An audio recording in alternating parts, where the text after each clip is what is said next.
good evening, and welcome to the St. Petersburg By Night podcasting network.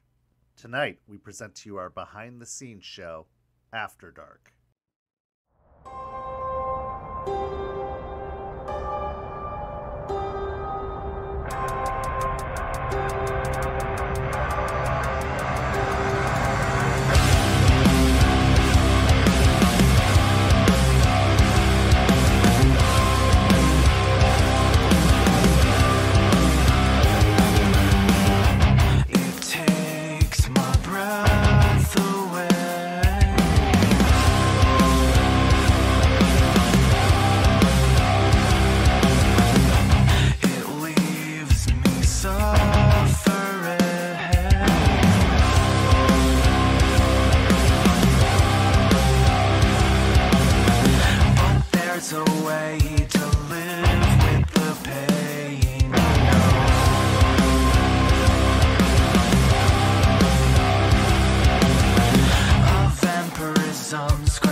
Welcome, everyone, to the St. Pete by Night Twitch stream where we play St. Petersburg by Night, a massive multiplayer 5th edition World of Darkness Chronicle set in St. Petersburg by Florida. I'm Kent, also known as Mishikent on all social media. I am the lead storyteller and host of St. Pete by Night After Dark, which is what you're watching right now.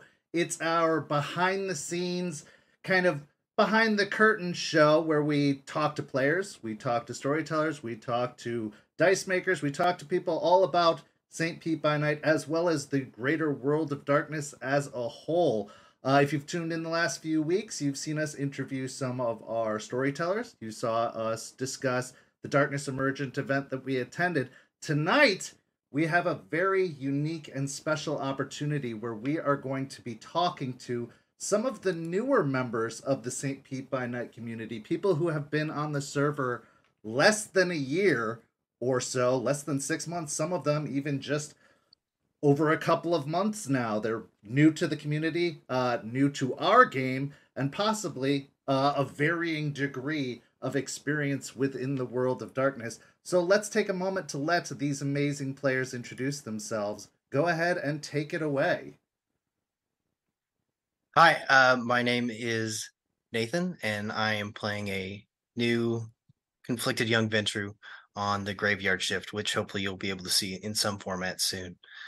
You can find some of my work in the World of Darkness over on the Dice Cult at YouTube, and I'm super excited to be here.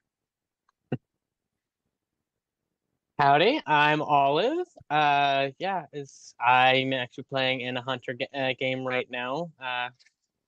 Undetermined whether or not we'll be doing any form sort of streamed content, but that's something to keep an eye out in the future. Just in case, I can play a rather brazen hunter named Hawthorne, and you can find me on TikTok at Arbiter of Chaos. Hello, my name is Damien. I've been playing Vampire the Masquerade since actually before the game launched in 1989. They brought it to one of the games fairs in the UK and they premiered it there. So I played it there and bought it the moment it came out, and I've been the perennial storyteller ever since. This is the first time I've actually been able to play in, 30 years? You can find me on social media at Damien T. Gerard. That's it. Hi, everybody. I'm Pat. Walks the Web on the server. I'm playing a Nosferatu, a deeply troubled and trauma-bombed Nosferatu tropey if it is. You can find me at the Wedding PM on TikTok, where I cover miniature painting, and I'm about to start prop making. So come say hi. That is amazing. And honestly, just in those introductions alone, I've heard so much that I'm so excited to get into, especially Damien having been involved in World of Darkness since before its inception. Now, I thought I'd been involved a long time, since the mid 90s, but we'll get to that. That's just super duper exciting. Besides following all these amazing players, which you really, really do need to do, make sure to follow St. Pete by Night. We're on all the social medias, pretty much that you can find, including TikTok, Instagram, X/Twitter/ whatever it's going to be called next, and YouTube, where you can catch up on the past streams of St. Pete by Night, including our Rage Across Tampa series, which takes place every Tuesday at 10 p.m. It's our Werewolf the Apocalypse game. And in the next couple of weeks, we're going to be debuting some Vampire the Masquerade content, as our Don't Get Caught storyline begins airing hopefully next week. That's what we're hoping for. Cool. So stay tuned to that. Check out our schedule and make sure that you're up to date on all things St. Pete by Night. The other thing that I'm super excited to announce is that we are having a dice giveaway tonight. We are going to have a special set of dice given away. If you are watching this very stream right now, you could qualify for that dice giveaway. And let me make sure I have the exact keyword right before I say it wrong. It is going to be hashtag DiceMePLZ. That is our keyword. Dice me, please. So if you would like to be entered into that giveaway, make sure to use hashtag Dice me, please, to be entered into the giveaway to win a set of your very own World of Darkness dice made by one of our many, many amazing dice makers. But we're not going to be announcing that until the very end of the show. So, hold on to your butts and stay tuned in for the content that we are going to be talking about tonight. So, let's get into it. I'm very, very interested to learn all of your various experiences within the World of Darkness, within Vampire the Masquerade, or Hunter the Reckoning, or Werewolf the Apocalypse, Wraith. There's so many different avenues in which to come into the World of Darkness, but let's take it one by one. How long have you known or been participating in the World of Darkness as a whole? Nathan, let's go ahead and start with you.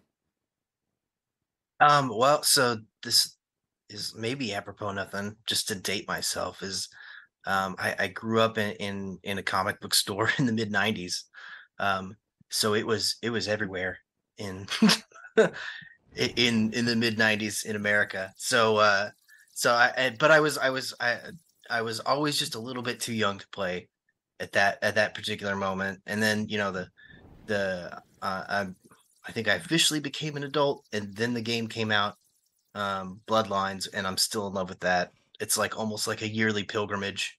It's a perfect video game. Like, even though it's so old, even though it's considered outdated and the graphics are so, it is one of the best RPGs I think that has possibly ever been released. On lines with like Dragon Age and other games that just have a complete story, great gameplay, and it has replayability even all these years later. Like, I feel like you could still step into Bloodlines. People keep making new stuff too. 100%. People get like, I go back and find something new that someone's made or that just was in the original and I just never found before. It's nuts. But yeah, it's just there's such a high bar for Bloodlines too as well. So I feel like they really better bring it, or else it is going to be a massive problem for them. But that's very cool. So you got in about the same time I did, in like the mid to late 90s, where it was kind of unavoidable. I never got to play though, so it was always this like distant thing that was so cool that I never got to play. Absolutely. So I never played this. I never played World of Darkness until 5th edition. Oh, really? Until okay. And I mean, I owned the books, owned them for years, never got to play. Until 5th edition came out, and I just screw it. I'm scouring the internet for a game. And I found the Dice Cult was advertising one. And unfortunately, the initial burst of it fell through, and I was like, I'm not letting this happen. I'll just take over as storyteller. This is happening. Yeah, we're doing this. We're It absolutely doing this. It cannot fail. And it was, and I've never, like, I've been role playing for years. D&D, L5R, the John Wick stuff, really. That for years, had a stable group for years. So I've been a player for a long time. But after like decades of being a player, I was like, oh, I have to be a storyteller now. I've got to try my hand at it. It's just got to go. It's just got to happen. And that's my history with World of Darkness. That's amazing. We have a great campaign over on the Dice Cult. It is me fumbling through being a storyteller for the first time. It's a different flavor, I think, than a lot of World of Darkness stuff, because I really wanted to put the players on the clock. It's a lot more of like a season of the show 24. I don't love that show or anything, but it's just the immediacy of it. Like, yes, you have to feel that. Yes, you have to feed, and yes, every hour of the clock is accounted for.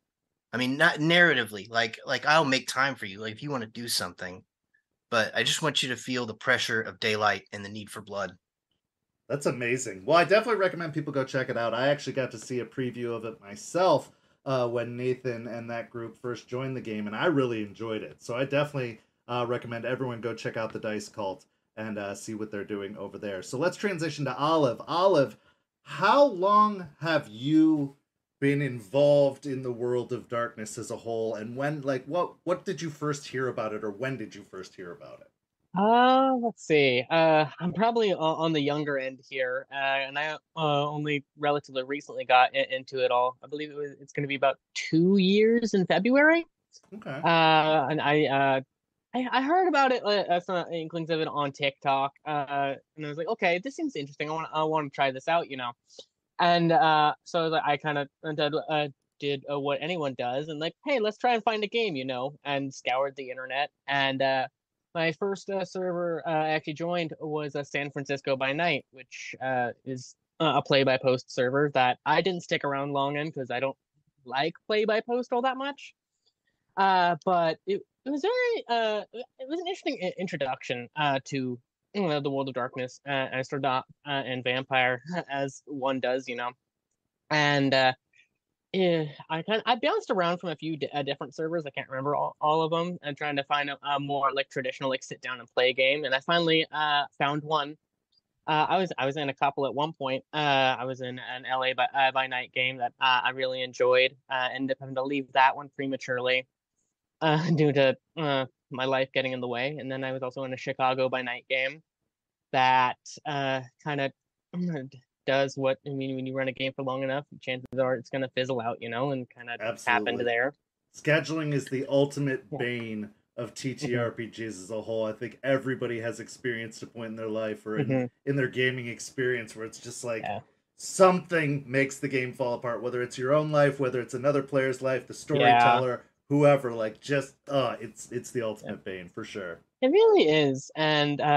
And then relatively recently, about back in August, I started running my own game for the first time. I run an Anarch game for some friends set in Vegas. It's been a really fun experience to not only run a game, but just like see the joy in my players' face, because it's one of those like I'm still figuring it out as I go, being a new storyteller and be like, okay, like let's see where this goes, and it's been fun. But as for when I started, I believe I came to the St. Pete around, I think it was like May, if I remember correctly. So I've been around for a little bit. I remember it was kind of towards the end of like what was going on before. And before we finish the iteration. Yeah, we'll get into the St. Pete experience in a minute.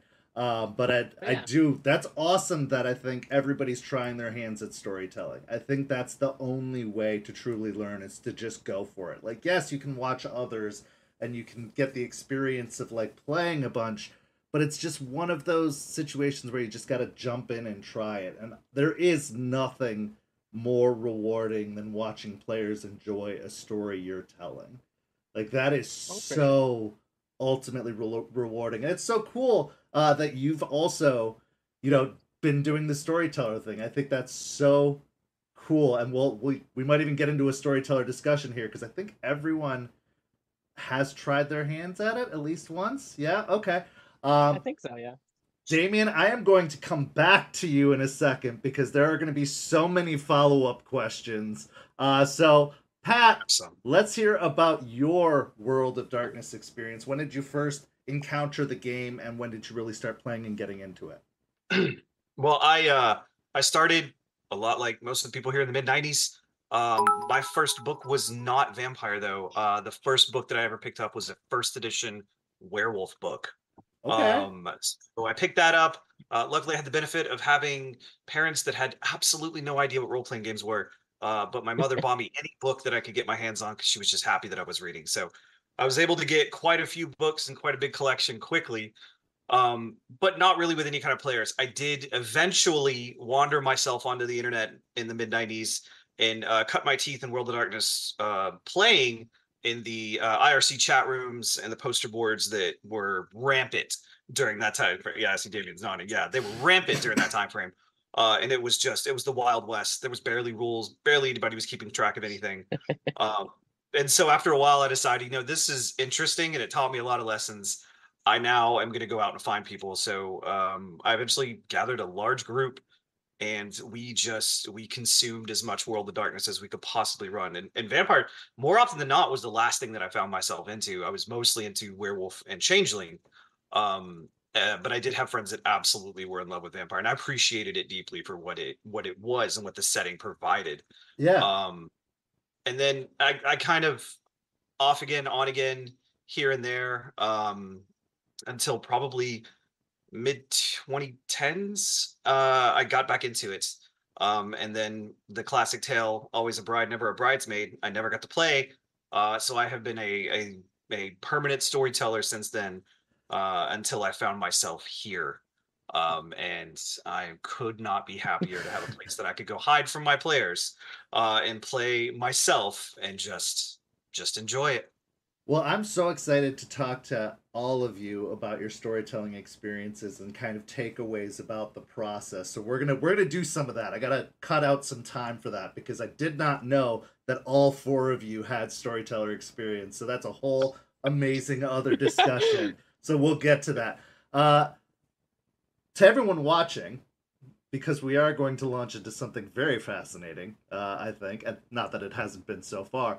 You can ask questions in the chat as we go, and we will read them out live on the air. So if you have questions for any of our guests, if you have questions about World of Darkness, if you have questions about SPbN by Night, if you're watching, you can ask a question in the chat, and you will hopefully be, if I catch it, I will make sure to read it out, and we'll have our guests or myself answer it. Damien, you got to effectively, from what, if I'm understanding correctly, you got to play test Vampire the Masquerade before it was released. Yeah.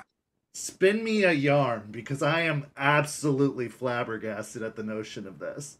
So every year I used to go to a games festival in the UK called Reading Games Fair. It was in April every year. I first started going there in about 1981, I think, something like that. And what they would do is they would launch new games there. So I play tested Cyberpunk 2013 before it launched as well, because they brought that along. And so they brought along Vampire the Masquerade. And it had been on my radar for a while anyway. I've been role-playing since 1976 by that point, so 14 years already. And I'm fascinated by horror. I'm a big horror fan. So I just gravitated naturally towards Vampire the Masquerade when they brought it out. And at the time that they brought it over, the only thing they had was the first edition book. There were no splat books. There was nothing. Chicago by Night hadn't come out yet. And I think that was the first book that got released pretty shortly after the game absolutely. released. But they had a scenario. They'd already genned something up. And it wasn't long, it was only a few hours, but they just wanted to run a group of players through.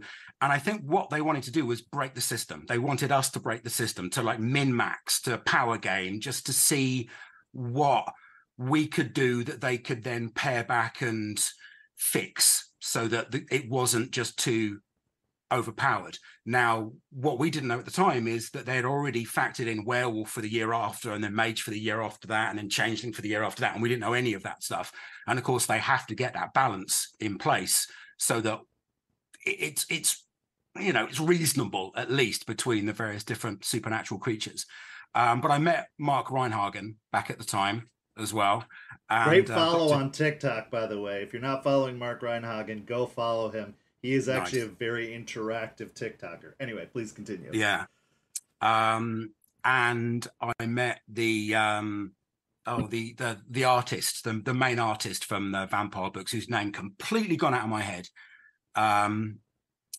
And yeah, so we just spent a few hours playing that. And the moment the game released, I picked it up and I started running my own campaign before any of the Splat books came out. And as they started to come out, I started to incorporate them. So like when the Succubus Club book came out, London, which is where I based my games, suddenly had a Succubus Club, and I used the same maps and layout and everything. I changed the owners, but I used that layout. And as the rest of them came along, all the clan books, all the Black Dog books as well, when they came out, I would get all of those and incorporate everything. And, to the point where I've got like my pride and joy, which is my leather bound V20 vampire book, which you can't see, which is like silver spine and everything else as well. So I was one of the first people to get this book when it first released, whenever that was. Nice. And but I've always been a storyteller. So the campaign that I ran was my own story, and I actually ended that on the stroke of midnight, New Year's Eve, 1999, in real world. So I ended the campaign just as the millennia changed, basically, because I thought that was a nice time to end it. Yeah. And then since then, I've only played. I think I played 13 sessions, including the SPbN By Night one, in 33 years. That's it. Well, hopefully that's something that we're going to remedy. Now that you're a part of the community and in the game, I'd love to have you as a player at one of my tables at some point. And that's kind of the beauty of this new model that we are exercising, is that there are all these storytellers, all these stories, all happening simultaneously in one world. And the storytellers will be shifting tables, and we'll be, trading off tables, and we'll be able to have a vast variety. And kind of going back to the whole, conversation about scheduling, that's what really motivated this for me. I know the Bane. I've been playing for 30 years, and I know that kind of struggle of finding a table consistently, of finding people to play with consistently, and how difficult that can be. And so that's why I wanted to do this. I wanted to have a game that you could play when you wanted to, when you were able to, and have, people to play with, a variety of people to play with. And while it's changed and gone through some growing pains and some lumps over the 2 years we've been active, I'm glad to see it still going today, and that people like yourselves are all joining. So this actually brings a great question from the chat, which comes from Mimic, one of our storytellers, also known as Bomb Clancy. She asked, what tables and characters are you playing in SPbN By Night right now? So Nathan, go ahead and start us off, and we'll just go through the order. So I'm playing a new arrival young Ventru from out of state, coming with a coterie to the graveyard shift, inhabiting St. Anthony's Hospital in SPbN By Night. I'm really looking forward to it. I think it's gonna be a really interesting dynamic in the group. I'm not the only Ventru in the group, so we're gonna have the two poles interacting. Absolutely. And I'm excited about that. There's the Ventru that knows that is Snoop Dogg is the man with the plan, and then there's me. Yeah, I'm very much looking forward to airing the Graveyard Shift sessions. That is run by another one of our storytellers, Caffeinatrix. I've known her for 25 years, and I know that you're in for a treat working with her. I've story told for her. I was one of the first games she played in Vampire, and she has grown and become so experienced and amazing in the game. So I do look forward to that. She's already because I only have like my own tiny little experience to go off of. Like just having another storyteller like slow things down. Be like, you can build. You don't have to put your foot on the gas pedal all the time. You got to build characters and let them do what they're gonna do and interact. Like, and she just kicked it off, letting us be ourselves. Yeah, absolutely. With just like little nudges, and it's been great. That's fantastic. So, Olive, what character are you playing, and in which game? So my character, Hawthorne, she's in a hunter game right now, run by the lovely Cole, and which our cell name is a New Renaissance, and it's definitely been an experience, like learning to play hunter. Hunter was definitely fairly easy to get into, and with my background in vampire, but it definitely like does play different to vampire. And it is one of those things where like there's a lot of things that's like, okay, let's kind of like test the water, see how this goes, and like I feel like my character brings a lot of this energy to it that that you don't get from the others, because it's like they're underground, which basically their background is they are an ex arms dealer for the Mexican cartel.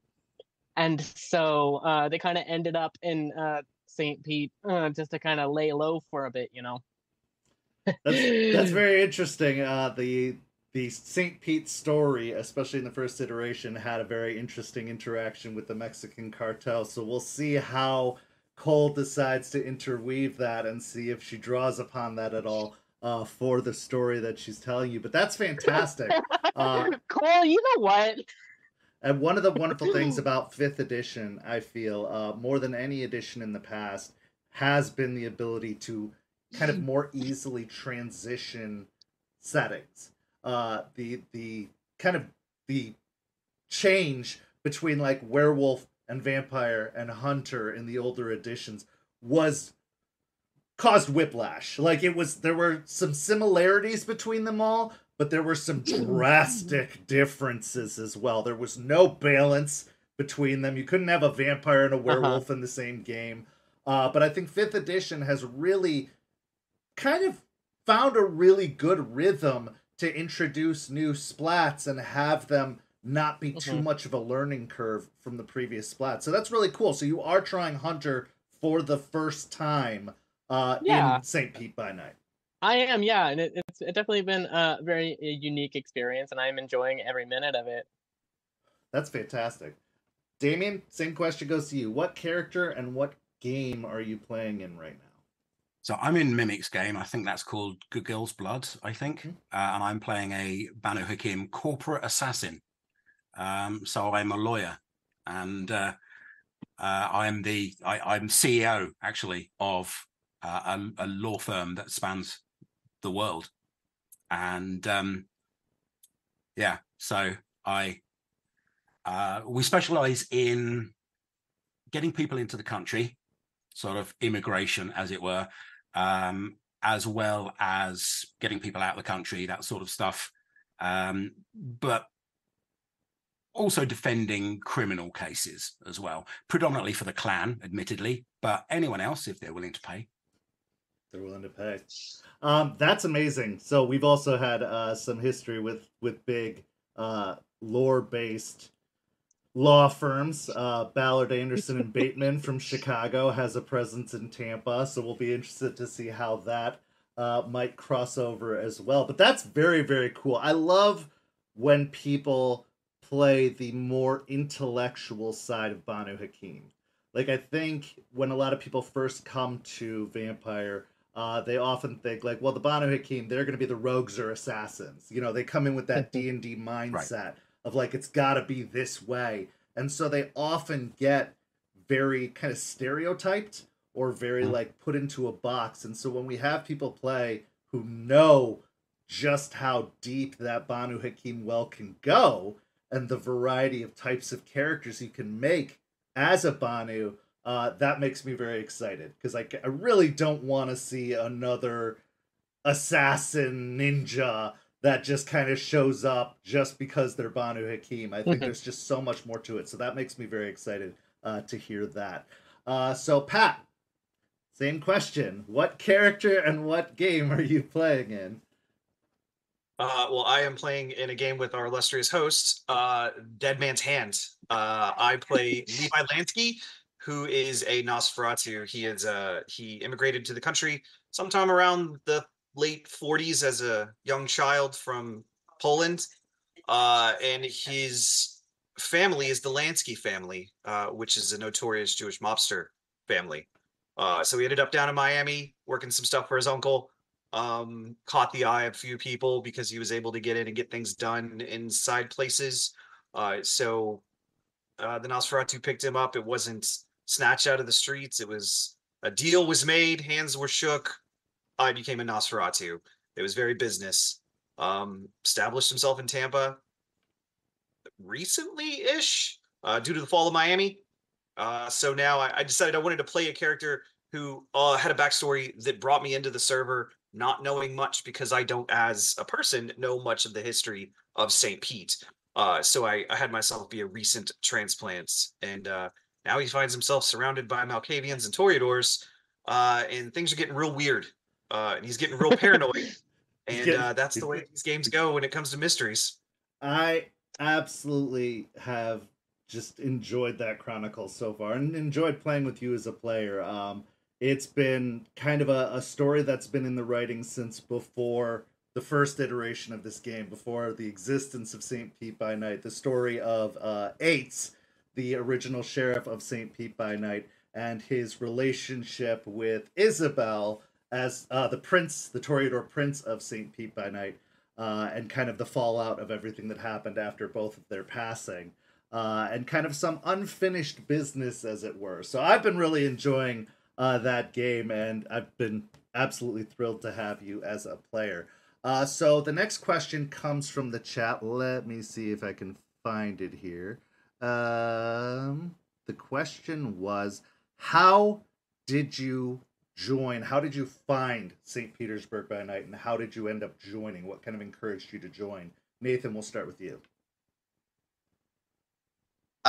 So it was really the desperate search for another game after mine ended. I tried a couple of other servers, just starting on the World of Darkness one, and St. Pete just stood out as the most organized and sane also. It's Well, it's I'm glad the we're wild. fooling people. That's great. I mean, continue. you're. I mean, if we're throwing out backhanded compliments, you're over the low bar. That's good. That's good. I'm glad. We can just step right over it. It's nice. Yeah. So I selfishly, I just wanted to be a player. And St. Pete was like the ability to do that just from heaven. Yeah. And that's been great so far. No, I know the struggle of being a forever storyteller. I know, someone's got to do the job, and it's not always glamorous and it's not always fun, but you want to play the game, and if this is the best way to get into it, you're going to do it. But then that was another inspiration for this particular game, and the way we're doing it is I wanted people to be able to play. I wanted to have a surefire way to get into a game. No matter what your experience was, whether you're brand new to World of Darkness or whether you're just stuck as a storyteller for your own group, you could step in and be a player here. So that makes me very happy to hear that was kind of a motivating factor for you. Olive, same question. What brought you to and encouraged you to join St. Pete by Night? I'm trying to remember exactly because I believe I joined back in, I want to say it was like April or May, and I heard bits and pieces of it at that point, like on TikTok, and I was kind of hesitant at that point because like how it sounded to me was another play-by-post server, which, as I say, I don't like play-by-post all that much, and I was like, nah. But then finally, I believe it was Darlene. I saw that I was like, okay, I might give this a try. And I joined, and it's like, well, I guess I'm gonna be waiting a while. Yeah, you came in at a time where we were kind of reaching a point Yeah. where we needed to take a break and reorganize things. So I'm glad that you stuck around first and foremost, I did. knowing that we Yeah. had like a 3-month break coming where we were redoing some Yeah. things and organizing it. But And yeah, yeah, and the funny thing is, I almost didn't end up in a game because like I wasn't like super active at that point, and it's like, oh hey, and like so I didn't like make any connections yet, and like I had a bit like I had someone like reach out to me, he's like, oh, you want to join our vampire game? Like, oh sure, I can do that. Then they kind of just I never heard back from them. And I was like, okay. And then like last minute, last minute they were like, hey, we have a hunter game, or you, or like it was some game. And I was like, hey, would you mind joining our group? Like, sure. And it just worked out that way. Yeah, absolutely. Damien. So I joined right back at the very, very end of the last season, right before the revamp, because I was playing in a D&D game with Mimic on a different server. And I also found St. Petersburg by Night, I think, from a Reddit post as well. That's news to me. I didn't even know we had a Reddit post. No, I think somebody mentioned it. I don't think it was at like an official post, but somebody mentioned St. Pete by Night. And the problem I have out here is none of my friends want to play Vampire the Masquerade. None of them out here. So they want to play D&D. And I love D&D. D&D 5e is fantastic. It gets people into the game, but I want to play Vampire. So I know the feeling. So what I did is I joined the server. And then I joined lots of different Vampire servers trying to find a game. And after a while, I ended up leaving quite a few of them. I actually left this one by accident, thinking it was a different server. And then Mimic actually said, oh, you just left the server. Did you mean to do that? I'm like, oh, no, I didn't. So I had to rejoin again. Yeah, so yeah, that's how I found it. One of our best headhunters, to be honest. Like it's one of the things that I tip my cap to about her, because she is so involved in the TTRPG community as a whole. I do not know how this amazing person balances their schedule the way they do, with all the one-shots and campaigns and everything that she's involved in. But she has brought so many amazing community members to our community. And she keeps tabs on people. If she brought you in, she's going to keep tabs on you until you're gone, to make sure that you're enjoying yourself and that you don't leave on accident. But that's fantastic. I'm really glad to hear that she was one of the reasons that you came here. That's awesome. I'm gonna have to find us on Reddit too. I did not realize we were being talked about there. I didn't know that either. Like that's where I was looking primarily for vampire groups, and but I didn't see anything about it on Reddit. I think it was in like one of the LFG channels. Somebody just made it a mention of it in passing. Amazing. Okay. So Pat, how did you find St. Pete by Night? So I actually saw a post for it in my local community's LFG Facebook group. So I reached out to the person who posted it, which was surprise Mimic. And they directed me to the server, and I joined. And I'll get into later my first impressions upon joining the server, because I think I joined kind of in the middle of the redoing of everything. So I had a lot of catching up to do. A bit daunting, but yeah, that's how I came to find out what was going on. And I like Olive, I didn't think that I was going to get into anything at any point. I thought I was just going to be a spectator for a while until I became friends with people or something. But as soon as the groups went up, I got snatched up by a group of people, and they really wanted me there, and here I am. And I'm so glad that they did too. That particular group is made up of some of our moderators who've been here since day one.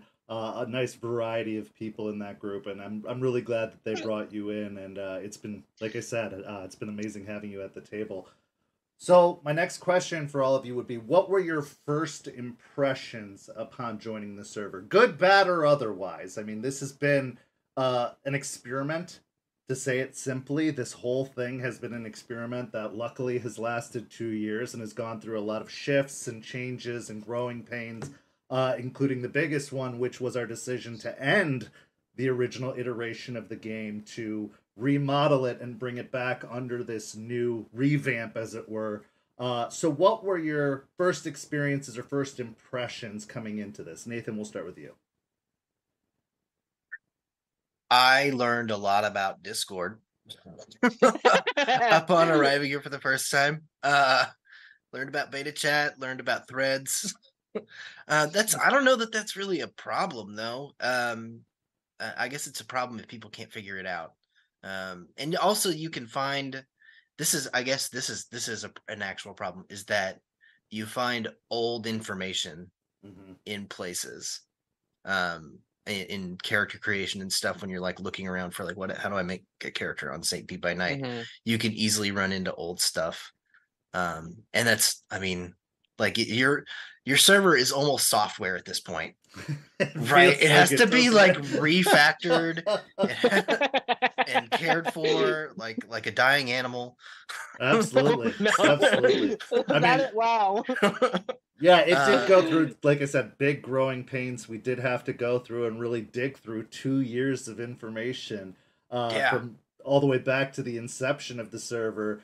And yeah, so we are still finding things that we're like, oh, that's not accurate anymore. We got to delete that post. You're like, oh, this doesn't work anymore.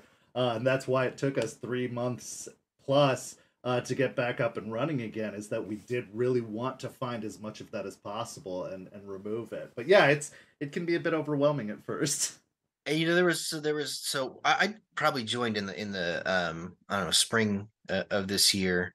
So I saw the ending of it, of the last iteration, and we just we kind of, and it probably was really healthy for us, because we came in as just a group, almost preformed, to be like, okay, we can't really fully make nuts and bolts characters, but you can sit down and think about the story that you want and the relationships between these characters and their world, and just come in with as much help as you can give to a storyteller.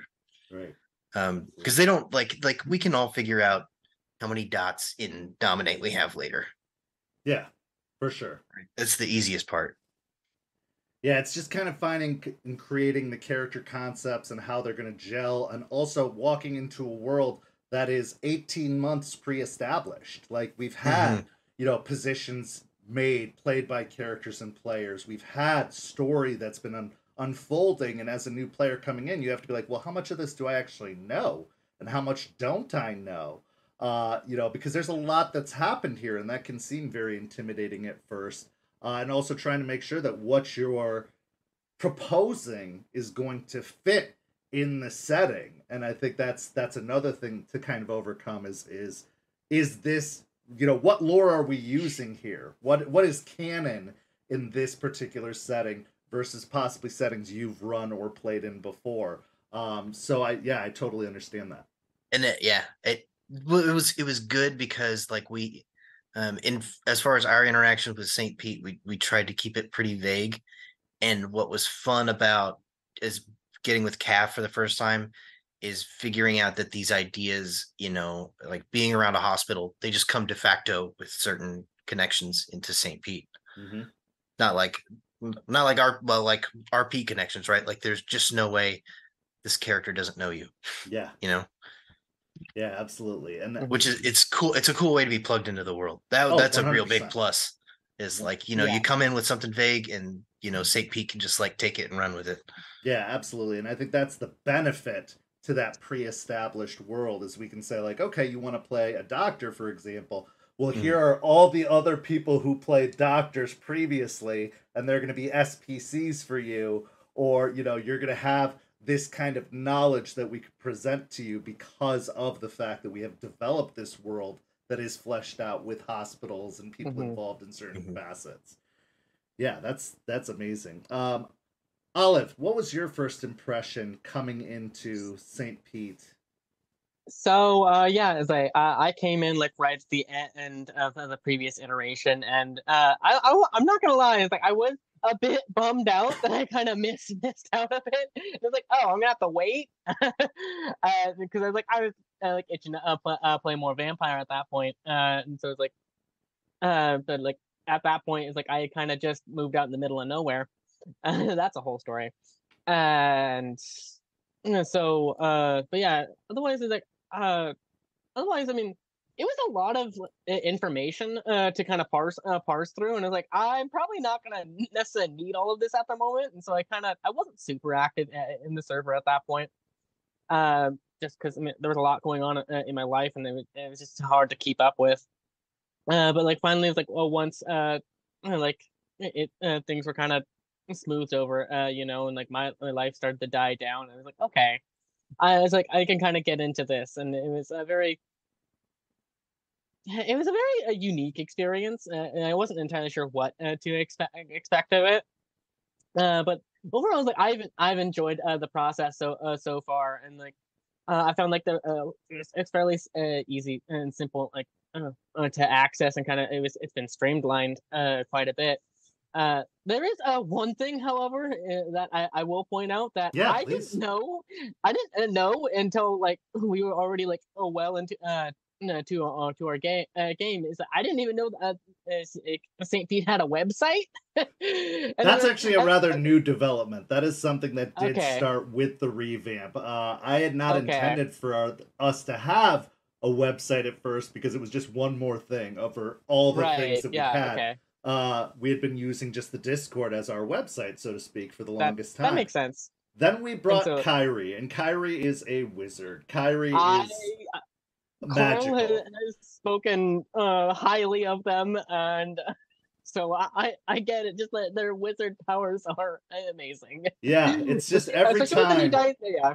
I think it can't get better. Kyrie's like, well, what if we add this thing in? What if we, Is what if we do a threat tracker? What if we do something like that? And so every time he just continues to surprise me. But yeah, we didn't have a website until probably that checks out. around the time that we started. And I still have to Yeah. remind myself to promote that because SPbN.com, by the way, for everyone. I have to remind myself to promote it because I got so used to not having it for 2 years that now it's just like, oh, sense. right, we have this thing. But yeah, that's new. But yeah, and so it's definitely an experience, and like it was definitely an experience, kind of trying to find a group last minute because I'm like, oh hey, I haven't really talked to anyone here. Because what's funny is like I didn't anticipate like joining a hunter game. Is like I had this idea for a Banuhak game who was like the concept I had in my head that I was like, I think that'd be interesting to play is basically someone who was an immigrant lawyer in their life and kind of like understood the struggles of that, and I thought that would have been like an interesting concept there. Fantastic. But as fate would have it, I'm in a lovely hunter game that I will say is slow. Actions have consequences. They do have consequences. Damien, what was your first impressions upon joining the server? Actually, I do want to say you gave me some very, very valuable feedback early on into this process of you being a part of the community. And thankfully, it did encourage some really necessary and positive changes. But please go ahead and tell the story of your first impressions. There's a lot of information, and one thing I found is that you couldn't just go to one place for that information. You had to go to this channel and that channel and here and in there and in this. And I suppose it's great if you've been on the server for a while and you know your way around, but as someone coming brand new in, there was a lot of information, a lot of different places. And I found that frustrating to start with. And I think that's what fueled the message that I sent you regarding the feedback. The Google Forms or something like that with all and there was probably, I don't know, half a dozen different points in there that I kind of suggested moving a few channels around. I'm also a Discord admin as well for a pretty huge channel elsewhere. So I know what it's like trying to herd cats on a server. And I wanted to make it user-friendly for me. I wanted to kind of compartmentalize everything so that I know if I'm looking for a rule, it's going to be in this section. If I want to find merchandise, it's going to be in this section. All sorts of things like that. Because there are some channels that I'm not interested in seeing. I have no interest in whatsoever. So I want to be able to mute those channels and know that that section is gone or whatever.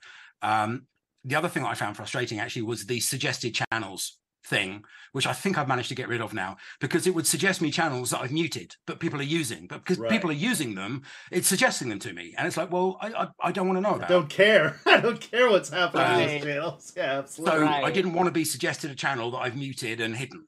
But I think I fixed that now anyway. But there is a lot of information here. And I think it's much better laid out now than it was. It's the way that you've got the headers, everything is compartmentalized nicely now. I think if you're looking to find something, it's pretty easy to find it. But again, I did love the website as well. That's one of the first things I went to read up on some of the history and sort of things like that. And I found that absolutely fascinating. It was a good read, that was. Especially someone who is playing a character who is also new to St. Petersburg. It was nice to have a little bit of background information going in so that I knew what to expect in character, so that I wasn't just completely blind going in with nothing. Yeah. No, and it's a perfect example of just how valuable feedback is. Like we are not attached to anything. We are a flexible, like this has been an experiment. It's been a progress where there's been a lot of band-aids on top of band-aids, us trying to figure stuff out. I wish I had kept like a screen capture of what the first Discord server looked like at the very beginning. Complete catastrophe compared to now. And we've also had to adjust to a lot of the innovations that Discord has brought out. Like you were talking about beta chat, Nathan. When that first came out, it was chaos. Like we didn't know what to do with it. We were like, check the beta chat. And people were like, I don't even know what that is. And so we've also had to kind of grow to adjust to all those things. But your voices are heard. That's a testament to anything. Is we've got Damien, a new player to the server, had some concerns, brought them up, and that really did make a difference. It really was. I took a lot of that to heart and very much appreciated it, because we don't know what it's like to see it with new eyes. The people who are on staff have been on staff or played since day one. And they've seen us making these changes that did improve, but might have been overwhelming to people who were just coming in for the first time. So just because we don't necessarily take action on things right away, I want to confirm to everybody who's watching, everybody who plays on this server, we hear you, and we are making note of it, and we are figuring out ways to adjust and accommodate certain things. Certain things are the way they are for a reason, and that's why they stay there. But other things are very flexible. Other things we're willing to put out guidebooks and websites and articles and all kinds of stuff, because we want it to be. It is a lot of information, undoubtedly. This is an unusual way to play Vampire the Masquerade. It's not the way it was intended. This whole World of Darkness experience is not the way they intended it to be when they released the book. So we've had to, adjust and make homebrew rules and stuff like that to accommodate this kind of setting. So it can be very overwhelming, but we want to make it as easy as possible. We want to make you comfortable. So if anybody's watching and has feedback, please don't hesitate to set it in, because it means the world to us. It really does. Pat, go ahead and discuss your first impressions coming into the server and getting involved. I'm not gonna beat the undead horse, but it was a lot to process. The mountain to climb, and I am a lore file. I will consume all World of Darkness lore, whether it's marginally possibly true or not. Conjecture, I don't care. I'll eat it all up, and I'll eat it all. So I read through just about everything I can get my hands on.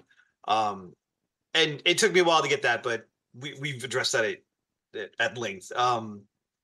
Having played a lot of online chat-based World of Darkness games in the 90s, and even into the early 2000s, there were concerns I had coming to another online game. And there had been a reason why for almost 20 years I'd stayed away from that format, is because a lot of those games, people develop as cults of personality around one or two key figures.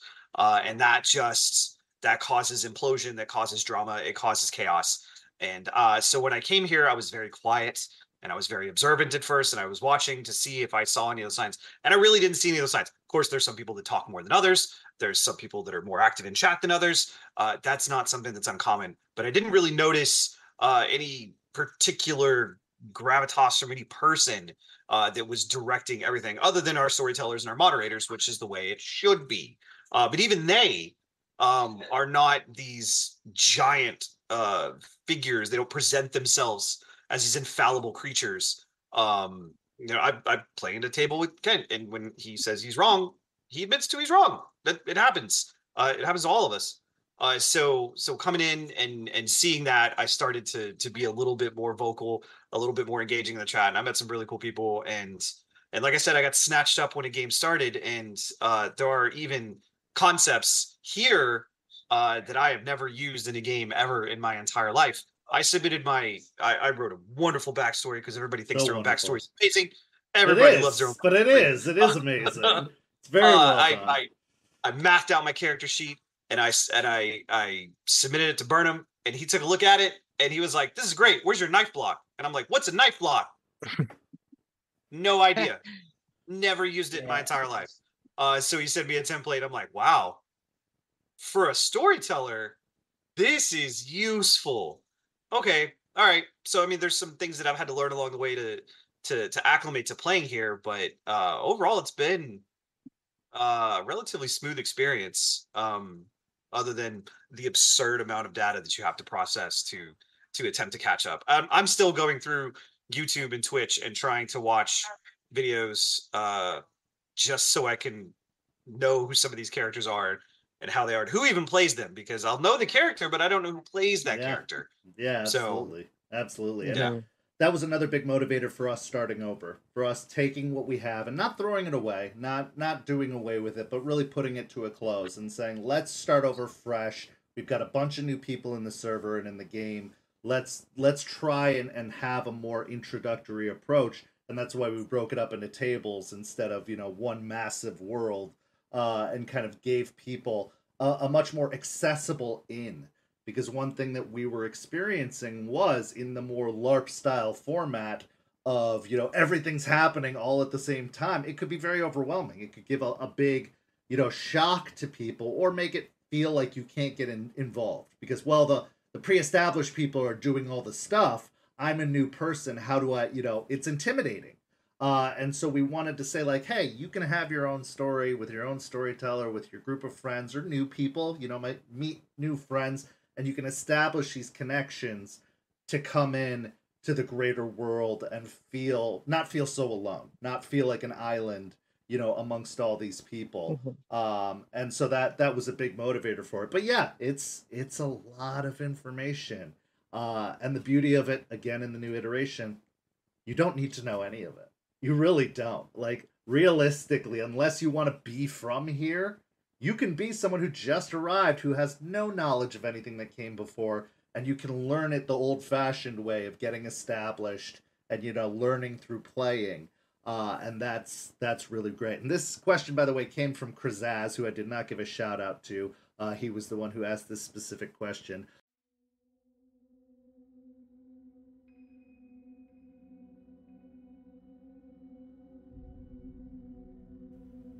St. Petersburg by Night is brought to you through collaborations with our partnered vendors: Wolfpack Dice, Ember Fox Dice, Dragon Ink Dice, Bear the Bard, Champs Tramps, Panchi Artista, and Chromatic Creations. Links to our partner vendors, as well as our Twitch and YouTube channels, can be found on our website, stpetbynight.com. The official theme song for St. Petersburg by Night is Vampire by Faith and Failure. You can find them at faithandfailure.com. You can follow SPbN on all socials with the hashtag StPeteByNight. If you wish to support our program, you can do so at ko-fi.com/StPeteByNight to help keep the stories rolling.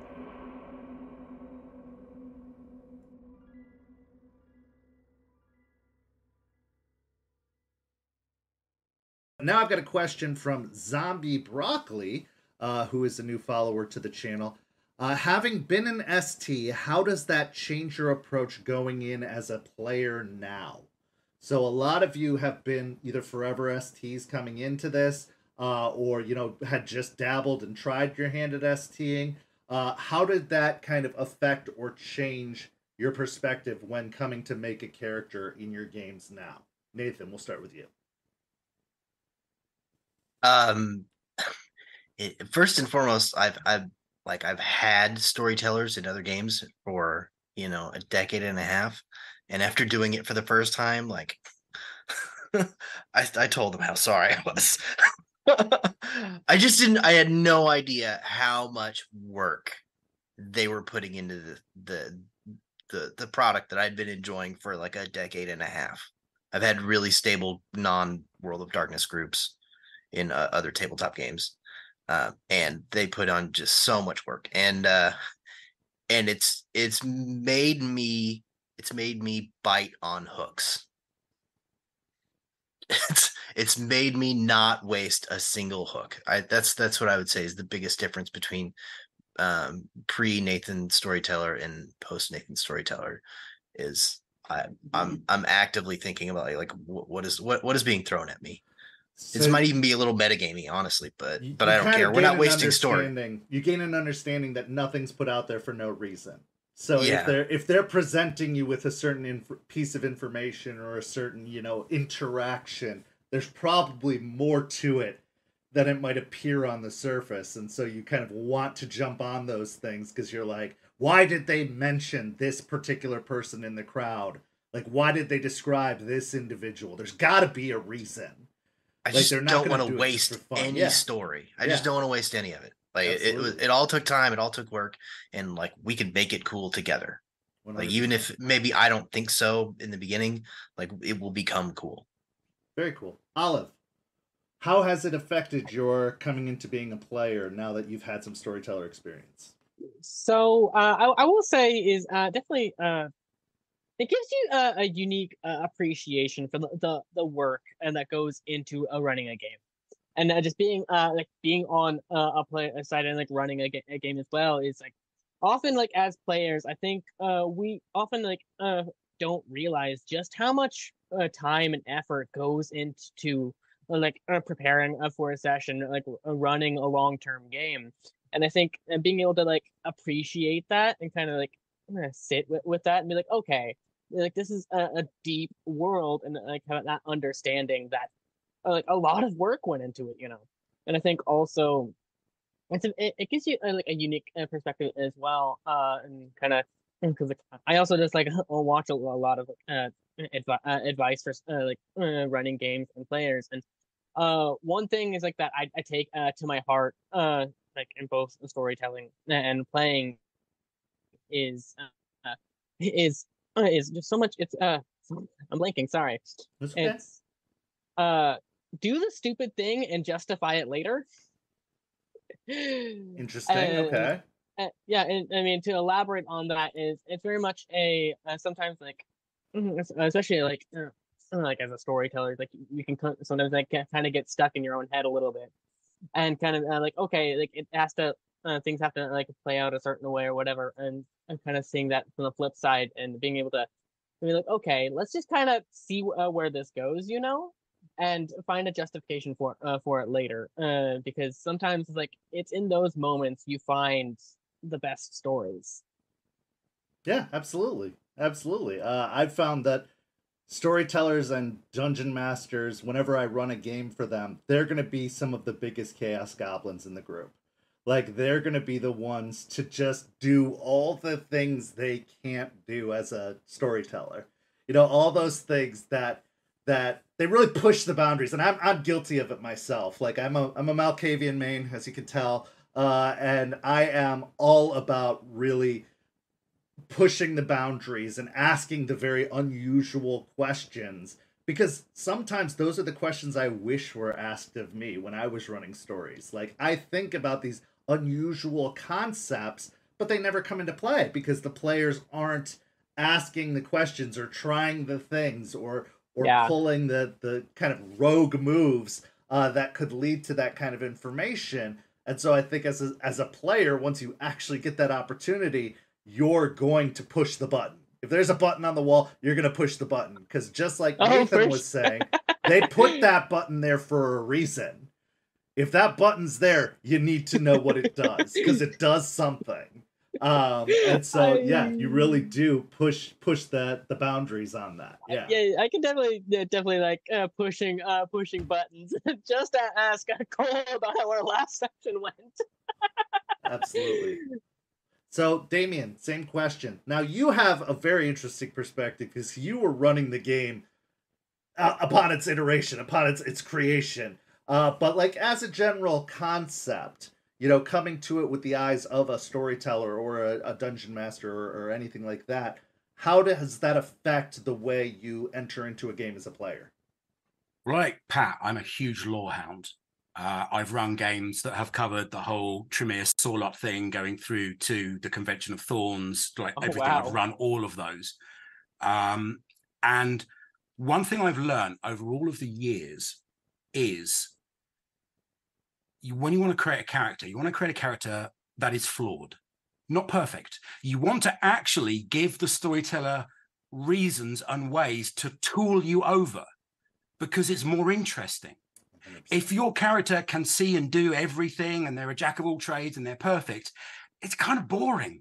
You want to be able to fail because failure can be spectacular when it's handled in the right way. And so I've learned that I can't metagame because I have a lot of knowledge of the world and I know I can create a character that has a backstory that goes back millennia and would fit canon perfectly. But it also means that I can create a character that is outside of that box because I know what the box is. So I can create something a bit different and a bit weird. And that's how I kind of push the boundaries. I'm always a very respectful player because I put a lot of work into my game. So I'm not the guy who pushes the button. I'm not the guy who creates a chaos goblin. I'm the opposite. I'm the one who is very respectful because I know what it's like to storytell a game like this. All of my games are political. And political games require an awful lot more work than just a dungeon crawl. Let's face it. If this was just a combat game, you would need like 14 encounters and a big finish, and that would be it. But you've got to have story, and you've got to have sub story, and then subplot, and then subtext under with all of that, and then reasons, right? And it's like a spider web, and it just goes out and out and out and out and out. And you can bring that whole knowledge into creating character by giving yourself flaws that you know are a brilliant hook for the storyteller just to fish you on. And so that's the biggest thing that I've found is, especially in a game that deals with ennui like this, create a flawed character. Well, and that's one of the beautiful things about the World of Darkness setting, to be completely honest. The World of Darkness system is, I have never seen another game, and it doesn't mean it doesn't exist. I have a limited scope. But I had never seen a game when I came into the World of Darkness that encouraged making broken characters. Like broken, flawed, harmful characters. The older editions of World of Darkness games, for those who aren't experienced, had pages and pages and pages of flaws, to the point that sometimes the flaws outweighed the merits in a lot of the sources, where there were more problematic things than there were positives. And that was the beauty of it. Like in Dungeons and Dragons, you're supposed to be the best version of whatever it is. You're supposed to save the world. You're supposed to be the hero. And unless you play in a very, very full game, a very, very rich and thick game with an experienced dungeon master who wants you to make more flawed characters, you're going to make the big-chinned hero or the dashing rapscallion or whatever. It's not to be as encouraged to make those kind of multi-dimensional characters. But World of Darkness not only encourages it, they require it. It's part of the character creation process. You are, at minimum, supposed to take 2 points of flaws in 5th edition. At minimum. So they are telling you, you have to be a flawed individual to play this game. You can't be perfect. Or if you are perfect, trust me, it's only in your mind that you're perfect. You are not actually perfect. And I agree with you. I wish they brought more of the flaws from previous editions into this one. Because there were some fantastic flaws. Me too. 100%. Like just really meaty flaws. And they just got rid of them. Yeah. No, I don't understand that. I don't know if it was a streamlining thing or what that they did, but maybe. Yeah, it was a a bad choice. Go ahead, Olive. I'm sorry. Then I was wanting to touch on something you were talking about earlier, and about like failing, and so one of the like one of the like probably like the most profound pieces of advice I've come with when it comes to to playing games is it's called failing forward, because sometimes it's you can notice like something is going to like have a bad outcome, but it's sometimes like failing is more interesting, and it very much is like when you are always succeeding at what you're doing, at a certain point it becomes okay, like it becomes trivial, and it's one of those things where it's like, okay, like I'm just going to keep succeeding, what's the point, but like being able to like accept failure, and even like take that failure and turn it into like a wonderful story, Well, there's it's nothing to overcome if you win. There's yeah, nothing exactly. And so there's no way to overcome the odds, to beat whatever the opposition is if you're just constantly winning. And that's why I don't yeah, understand cheating in World of Darkness. right, People who get 10, 12 successes every roll, like that you are missing out. You are just right. straight up missing out if you are winning at everything. Because you're Mhm. right, failure spawns opportunity and inspiration and odds. Without odds, what's the point? Like Yeah, if you are the best at everything, that's boring. That's just boring. it And so is. yeah, I completely agree with you. Pat, let's talk about your kind of experiences now that you're coming into a game as a player after having been a storyteller. What did that kind of bring into you? Just to mimic off what Damien said about I'm going to speak in generalizations here. I don't think that there's very many people that stay in World of Darkness that don't want to be challenged. There's a lot of people that come to World of Darkness from playing the math click clack dice game. And I do too. I love it. I love my Pathfinder D&D power fantasies. I absolutely love them. They're so much fun. But when I want to get deep into a character, or when I'm teaching new people how to play World of Darkness, I don't let them have dice right away. Like you're going to have to figure these things out by talking, and you're going to have to figure these things out by moving through them. Like I said, I cut my teeth on Changeling, and that is a game where you are born to fail, no matter what.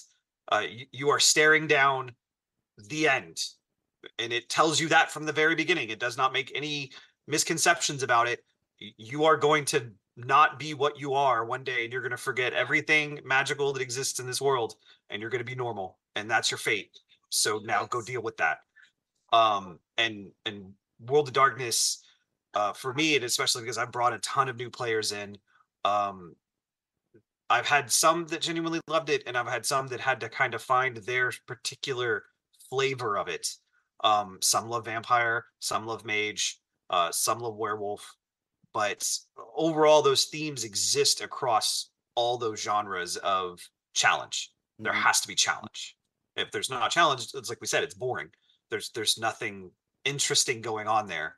Well, and that's what the dice are supposed to do for you, is supposed to add that randomity, that element of like, who knows what's going to happen. And I think 5th edition does a wonderful job with the messy criticals, bestial failures, desperation dice. All of the systems have that chaotic unknown element that they add in that is supposed to encourage like massive success or devastating failure. And Yeah, I love that it does that. But that's why we have dice. If it was just about describing things, of course you're going to describe yourself kicking ass and taking names. It's better to have something that says, well, maybe you don't. Even if it's the thing you're the best at, there is a odds, however low it may be, there is an odds of failure.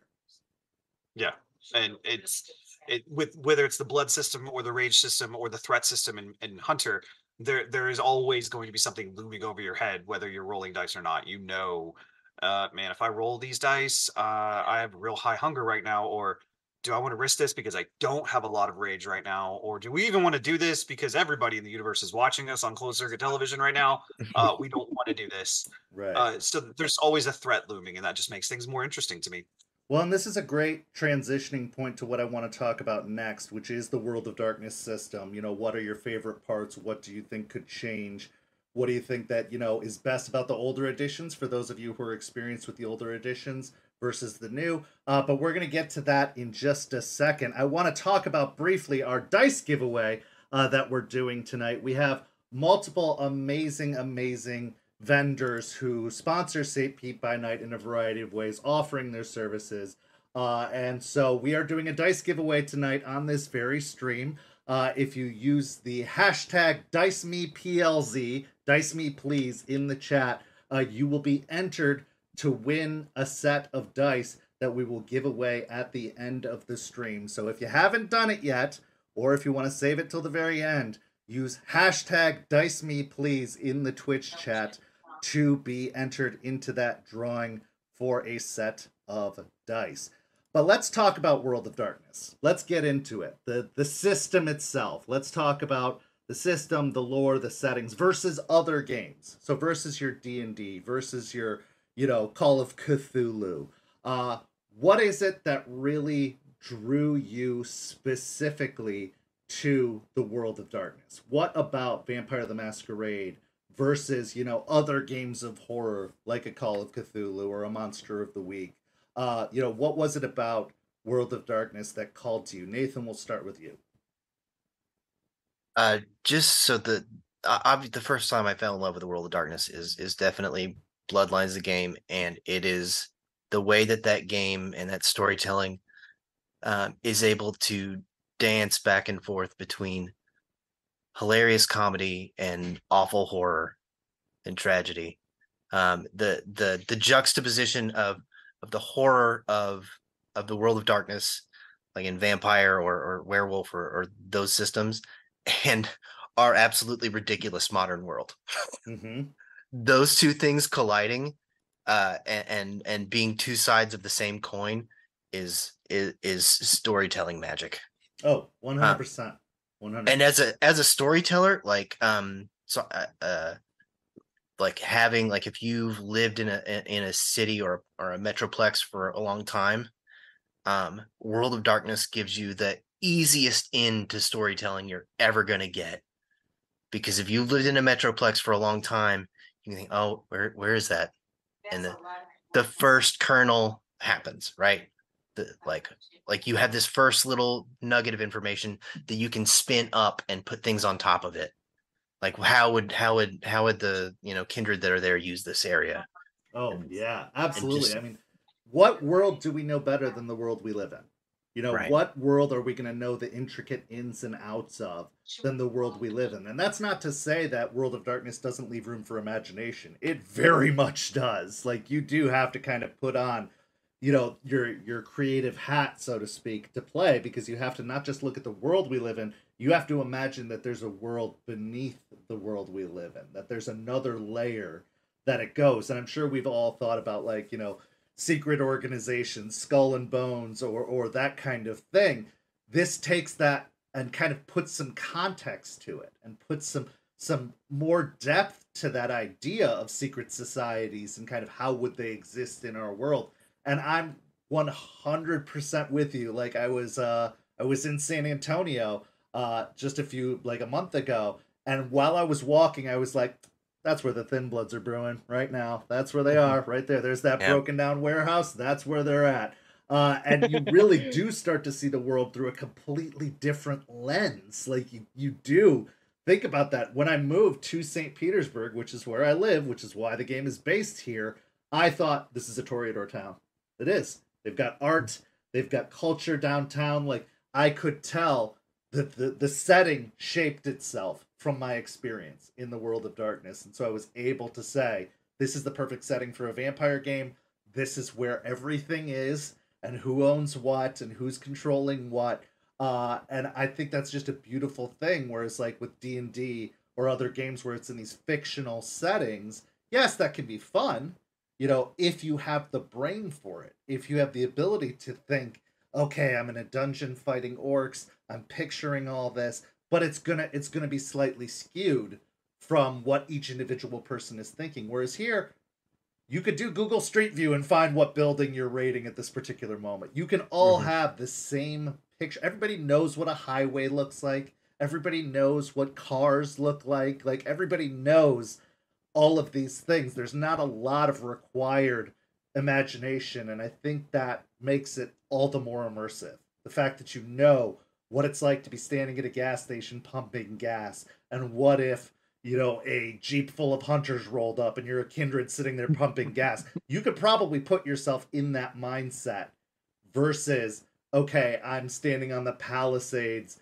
at a medieval town about to be attacked by a horde of orcs. Like, that requires some imagination, or just picturing a Lord of the Rings movie in order to really get into that headspace. So I completely agree with that. And you can like in that session where the players turn everything upside down, go to a completely different place in the city and do something else, you can just be like, you can just come up with something. Yep. Because you knew you had some idea of what was going to be there. You know what's there in real life. You know what kindred are there. And the whole process can just get jump started at the turn of a dime, right? Yep, 100%. Olive, what called to you about the World of Darkness? What really appealed to you about the setting or the system, or, you know, any element of it?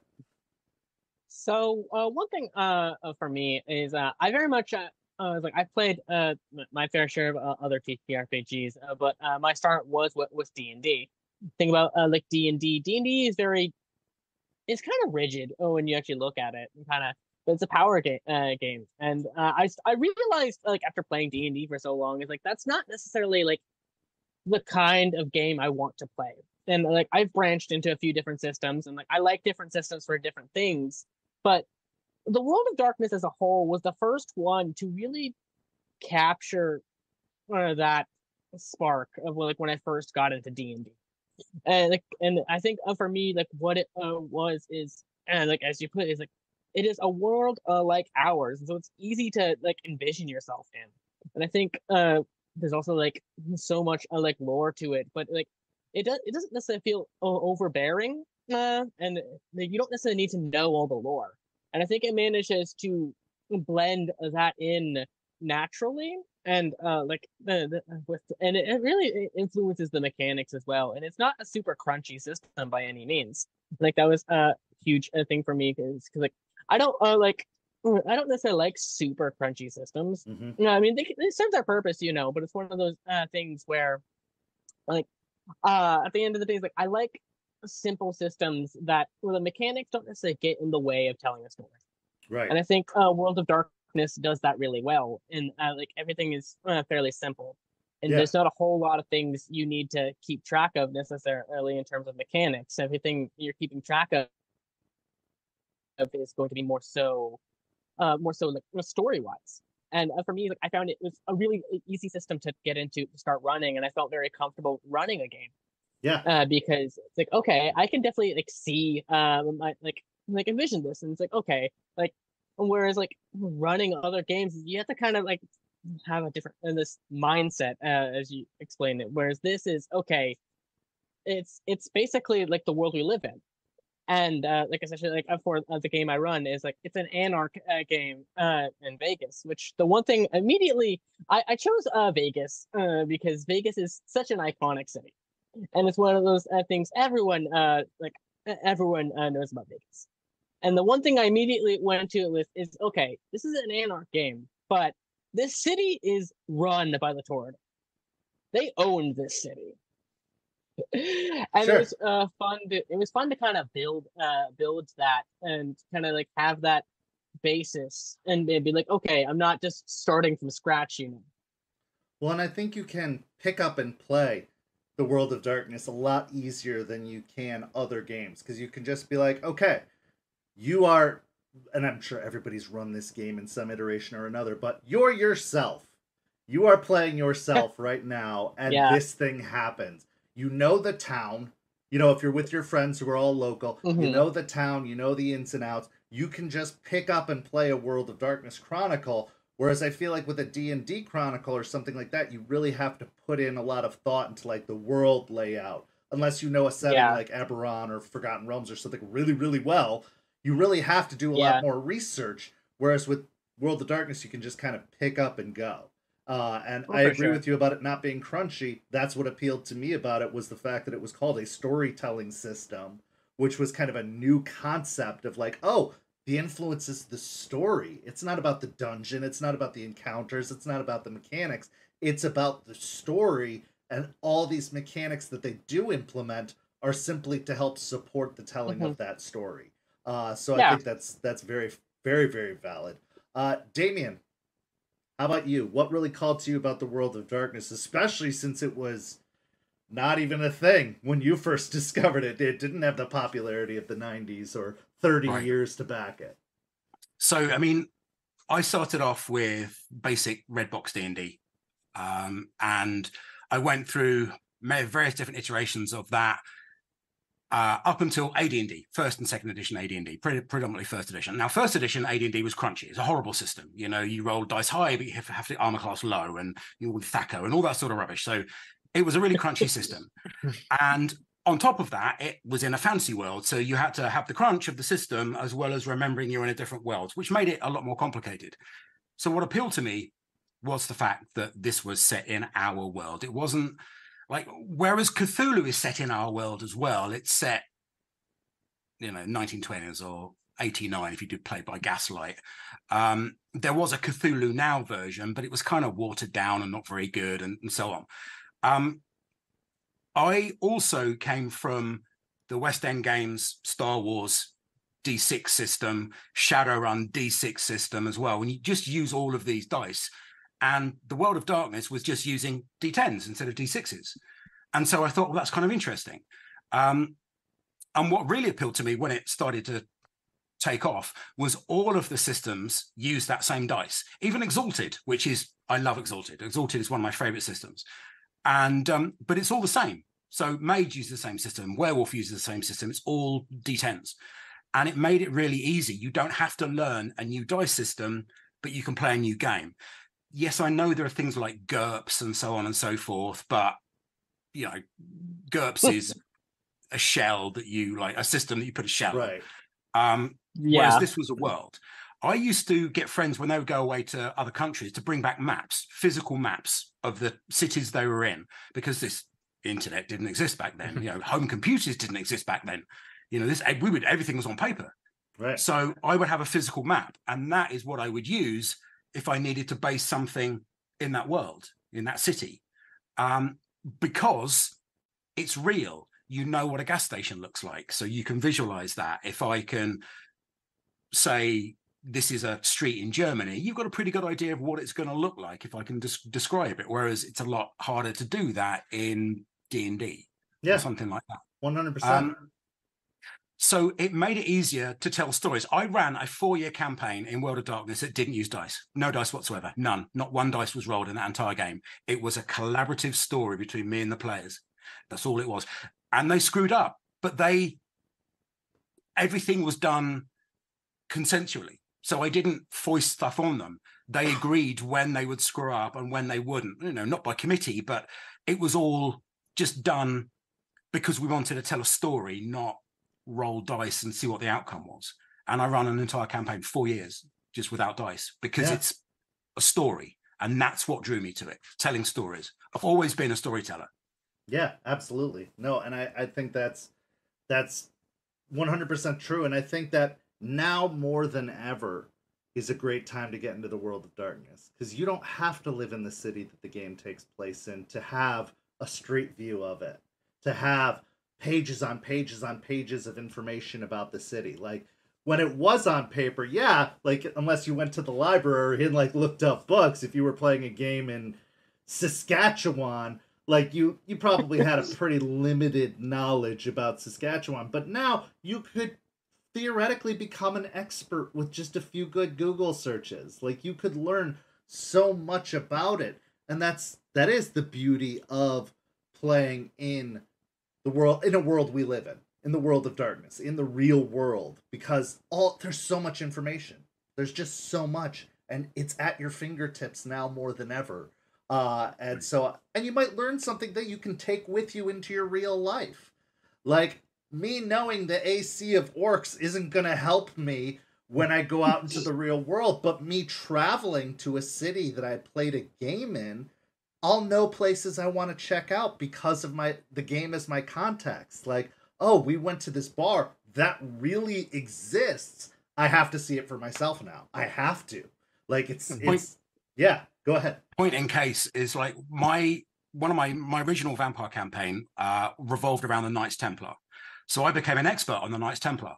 And I ended up going to Carcassonne and Rennes-le-Château in the south of France, and all those sort of areas, and taking actual photographs and learning about all of that.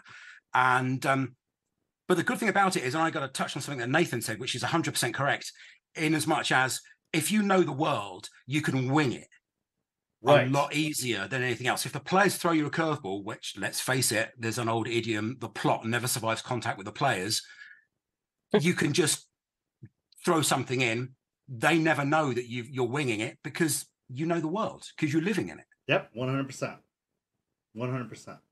So we'll see if Pat's able to reconnect. But let's go to the opposite side of the coin. What is something that has been maybe a challenge for you in terms of the World of Darkness? Something that you've had to either, you've struggled with learning, or something that took a great deal of effort to kind of adjust to in order to kind of get into the game. And we just got Pat back, so I'm going to let him answer the first question before we get back to it. There we go. Okay. So, Pat, what is something that you like about the World of Darkness, or what called to you about the World of Darkness? And then we'll get into what has kind of been a little more difficult or struggling with. I'm glad I made it back because I really, really wanted to talk about this part. I'm excited to hear it. Yes. For me, I gathered a lot of World of Darkness books very quickly, but I didn't have anybody to play with because nobody around me where I lived in Texas really did anything with role-playing games. I had to slowly integrate people into it as I learned about it, or later on, several years later, I had to find people that I could actually play with in person. So, I collected werewolf, I collected vampire, I collected wraith, I collected changeling, but it was the first time I laid my hands on Shoals, which was the first Black Dog book for wraith, that I learned that World of Darkness had teeth, and they were not afraid to have teeth. They were not afraid to address hard issues, difficult things, and pay them respect at the same time that integrate them into their world, so that you could acknowledge these events that happened, but you could also give them a context in the overall story of the World of Darkness. So when I learned that, I rapidly caught up with what World of Darkness to me actually was. It was this imperfect world, as I like to call it. It's the Bondo world. You have this thing that looks nice, but it's not held together by the things you think it's held together by. Mm-hmm. And it's this eye-opening experience for a normal character to live its normal life in a world that may not be as good as ours, but they suddenly become aware of an even worse situation that's going on, and how do you deal with it? 100%. It is that personal horror. That was always the term that really resounded with me, was personal horror. Not just group, not just things jumping out of the dark, but now how are you going to deal with it? Some of the most terrifying stories within the World of Darkness are the ones that aren't the monsters. It's the monsters in normal people.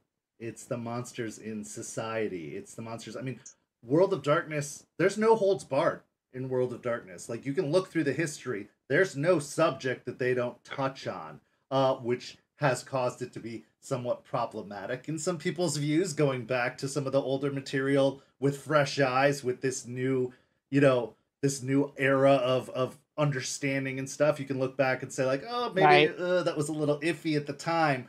But they were not afraid to talk about the things that others are afraid to talk about, that others refuse to acknowledge, or they veil with a fantasy flavor to make it obviously not racist or sexist or whatever. Right. World of Darkness tackled those things head on. I mean, in the books, in every single book, they say this is a mature system. We are going to be talking about the dark and dirty and awful things of the world. You do not need to use them, but we are going to reference them. We are going to mention them. And I do appreciate that they are talking about considerate play a lot more in the more modern books and saying like, hey, Yeah, that's these things important. could be offensive, so just tread lightly. But they're still talking about them. They are still addressing them. And I for think sure. that puts a very real lens on the world. I mean, and that's why some people can struggle in the world of darkness too, is because it is so close to reality. It does touch on the dark and gritty things in the world that people don't want to talk about. Whereas a lot of a lot of people come to gaming for escapism. They don't want to talk about the financial crisis. They don't want to talk about war in the Middle East. But this game is like, yeah, those things are still happening. And we try in a very considerate way in St. Pete to still keep that element. I mean, I've told everyone since the first iteration, since our first batch of characters, hey, racism still exists. We're not going to highlight it. We're not going to glorify it.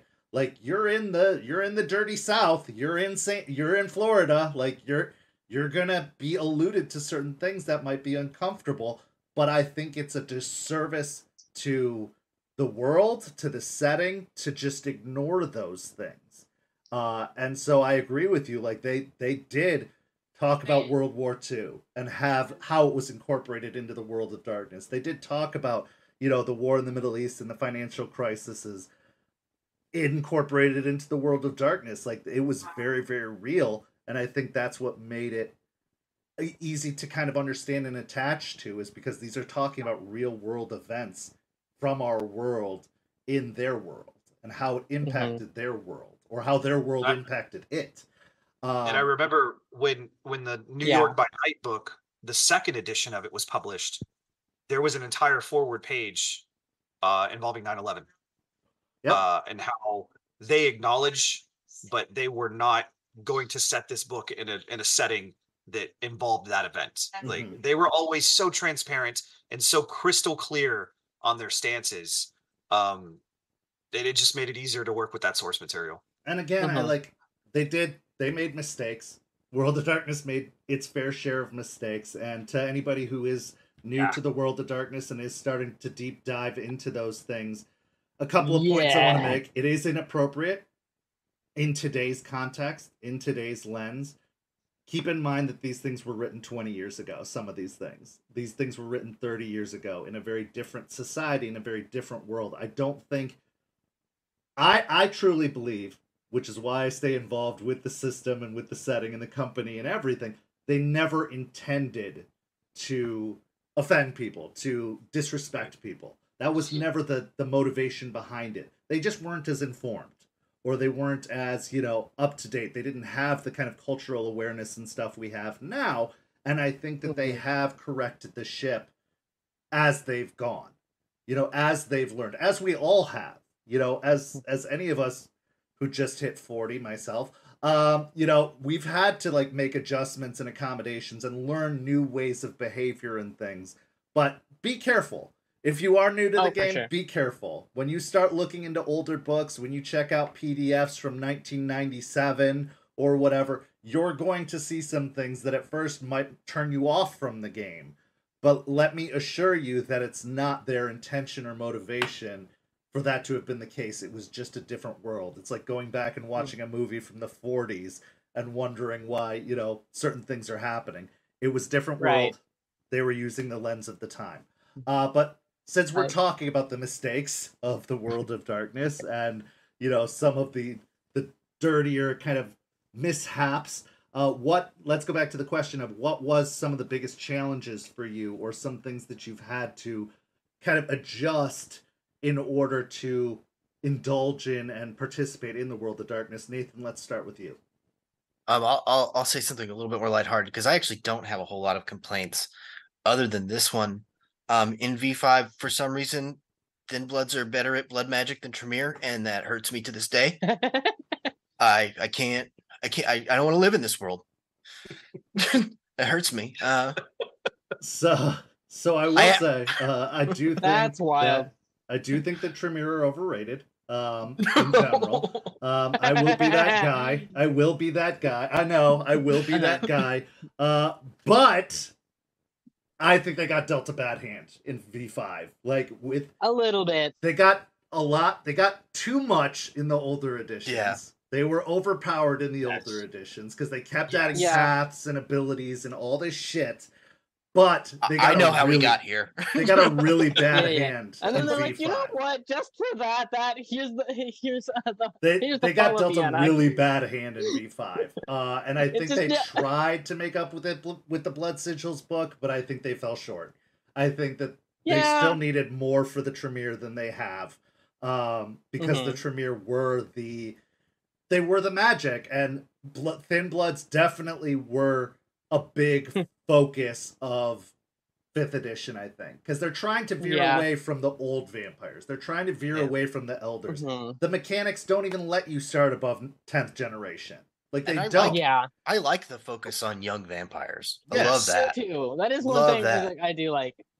But yeah, I feel like that, there's a lot less power creep that way. they do really put a lot on the Thin Bloods. The Thin Bloods, I mean, I played a Thin Blood, I'm playing a Thin Blood in a recent Chronicle, and just playing it, I was like, this is so broken.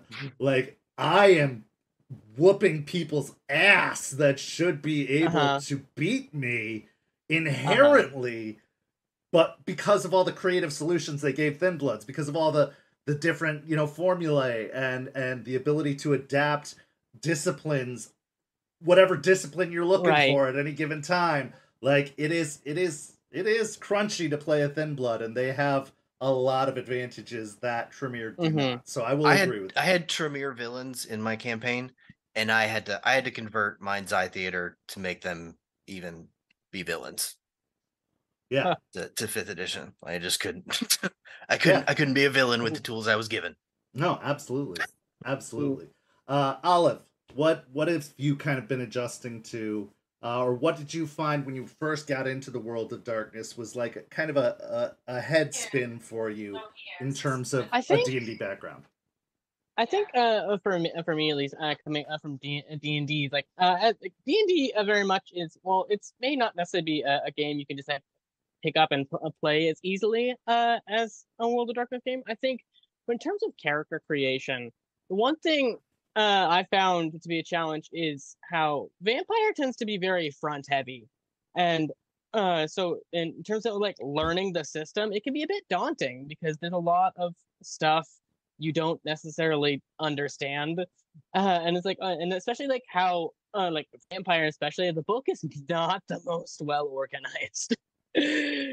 And so it's like okay, having to constantly flip back and forth just and like I remember it's like my first character took me like 3-4 hours to make because I was trying to unwrap my head around like all my options and kind of understand what I was doing, and I was also like doing it by myself, and so I had to kind of teach myself how to do that. And so like I got there, but like once you get past like that initial hurdle, it's one of those things where okay, like a lot of like the work has been done, and so like you can kind of sit back and kind of coast into that, and it's one of those things with like you really appreciate it. Oh yeah, absolutely. And I think that the benefit to coming from like an AD&D background versus a D20 3rd edition 3.5, that kind of is that we were used to using a variety of dice to do stuff. Like we were used to like, okay, this uses a D4, this uses like, whereas in the modern editions, it's like D20 plus whatever. And so to roll skills in Vampire, it's like, okay, the dots equal the dice, and then you got to consider all successes versus not successes. That is kind of a hurdle. And yeah, the character, like the layout of the books is atrocious. It's just atrocious. And I'd love to say that's new. It's not. It's always been an issue that World of Darkness struggles in writing a good core book, a good rule book, because there are so many factors to consider, and that can be very jarring, very, very jarring for new players, to say the very least. Damien, same question. What was kind of, and again, you started in the earlier days when it was a little bit more simplified, I think. I'm sure in the first releases, they didn't have, all these disciplines and abilities, and there weren't as many options. But, what was a kind of a hurdle for you to overcome? There are a few system problems. And it's been fairly obvious that they've tried to rectify them down throughout editions, and it's like a pendulum. They either go too far one way or too far the other way. Case in point, celerity. Celerity changes down throughout all of the editions. Oh my God, what were they thinking? From like extra actions to adding to dice pools to doing this to doing that. It's like I can't remember which version of celerity goes with which edition anymore. There are so many different ones. The other thing that I really didn't like was they suddenly decided to create all these different bloodlines, tons of them, tons and tons and tons of different bloodlines that really were like so niche. They were so niche that they rarely got played. And I think they could have been incorporated into other clans. And I think they could have done a lot more with that. I don't know what they were playing at. They were trying to be all things to all people. And then the other thing I love the concept of, but I don't know any ST who has ever allowed a player to play this, and that is True Bruja. Temporis. Right? Yep. Fantastic. I would love to play one. I would never let a player play one. Hand in general. Just the true hand in general. Never. What even is that? Never, ever. And I've had players ask, like, do you think they're going to release Temporis? And I always say, I hope not. If they do, we've gone too far. Not because it isn't an amazing, amazing concept, but it takes a very specific kind of player to pull it off effectively without it getting absurd. And that is a percentage, like a 1% of players could play a True Bruja appropriately. And in what you said about Bloodlines, I completely agree, because here's the crazy thing. That's the most often asked question of the staff here is like, can I play a Daughter of Cacophony? Can I play a Samedi? Can I play a, like, we get the Bloodlines question more than I think we get any other question about the system other than can I play a Zemitzi, which apparently everyone's big on. But it's really? Yeah, it's a crazy thing, and you could tell when people come in how much experience they have if they ask a Bloodline question. Like, you could tell, oh, okay, you played 3rd edition, or you played Revised. Like, you had the splats of the different clan books to be asking me about Bloodlines. But yeah, I think that World of Darkness ran into a trying to do everything instead of a we do these things really well and we're fine with that. Like, you can't customize your character. It's like multi-classing in my mind. Like, when they introduced multi-classing into D&D, it was like, no, like, pick a class and stick with it. You chose this, do this. You don't need to be a fighter, warlock, rogue, mage. Like, you don't need to be that. Allow yourself to have weaknesses. Right, allow yourself to be... That's what makes balanced parties, is having your fighter, your rogue, your wizard, and your cleric. Like, if you can do everything, you don't need anybody else. And these are supposed to be collaborative games. You're supposed to be doing teamwork and instituting that you're better at something than I am. I can't do the thing you can do. And I think you're right, that World of Darkness tried to, like, if somebody had a good idea, they put it into canon. They made a bloodline for it. They made a whatever. And I'm nervous because I can see them still doing it a little bit. Like, if you read the Cult of the Blood Gods book, they have the bloodlines. It's in one little paragraph, but they have the bloodlines in there. They released the Daughters of Cacophony lore sheet. Like, they are clearly not running from the concept of instituting bloodlines again at some point, if not already. So it's there. It's still there. The idea of a lore sheet bloodline as like a template over another character is okay, because you're still a member of that other character, but you've got like this template over the top. Fine. But a completely separate, different bloodline, just no. No, it's absolutely absurd. Yeah, it's like I recently read through Cult of the Blood Gods because I'm getting ready to play a Hikata character, and oh my god.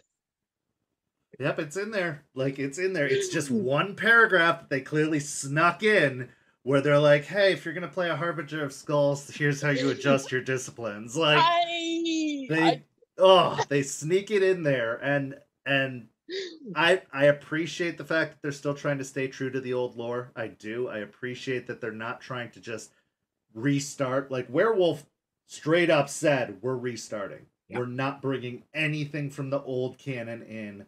We will reference some stuff, and they do. They reference the Stargazers. They reference, all of this stuff. But they said, we're starting over. And I respect them for that. I respect them because 5th edition is all about introducing a new generation of people to the world of darkness. Don't make it overwhelming. But I do see vampires still slipping in the little... They brought back Coldonic sorcery. Like, Coldonic sorcery is in blood sigils. They clearly don't still want to say no to people. They still want you to be... And they want you to be able to do everything. Based off of the way that now any clan can start with blood sorcery if they take the right predator type. We don't allow it in St. Pete, but technically, according to rules as written... Anybody could start with blood sorcery, and that's messed up. Anybody could start with Coldonism, and that's messed up. The new way the disciplines are worked out means that you can actually use different levels of disciplines to mimic other disciplines.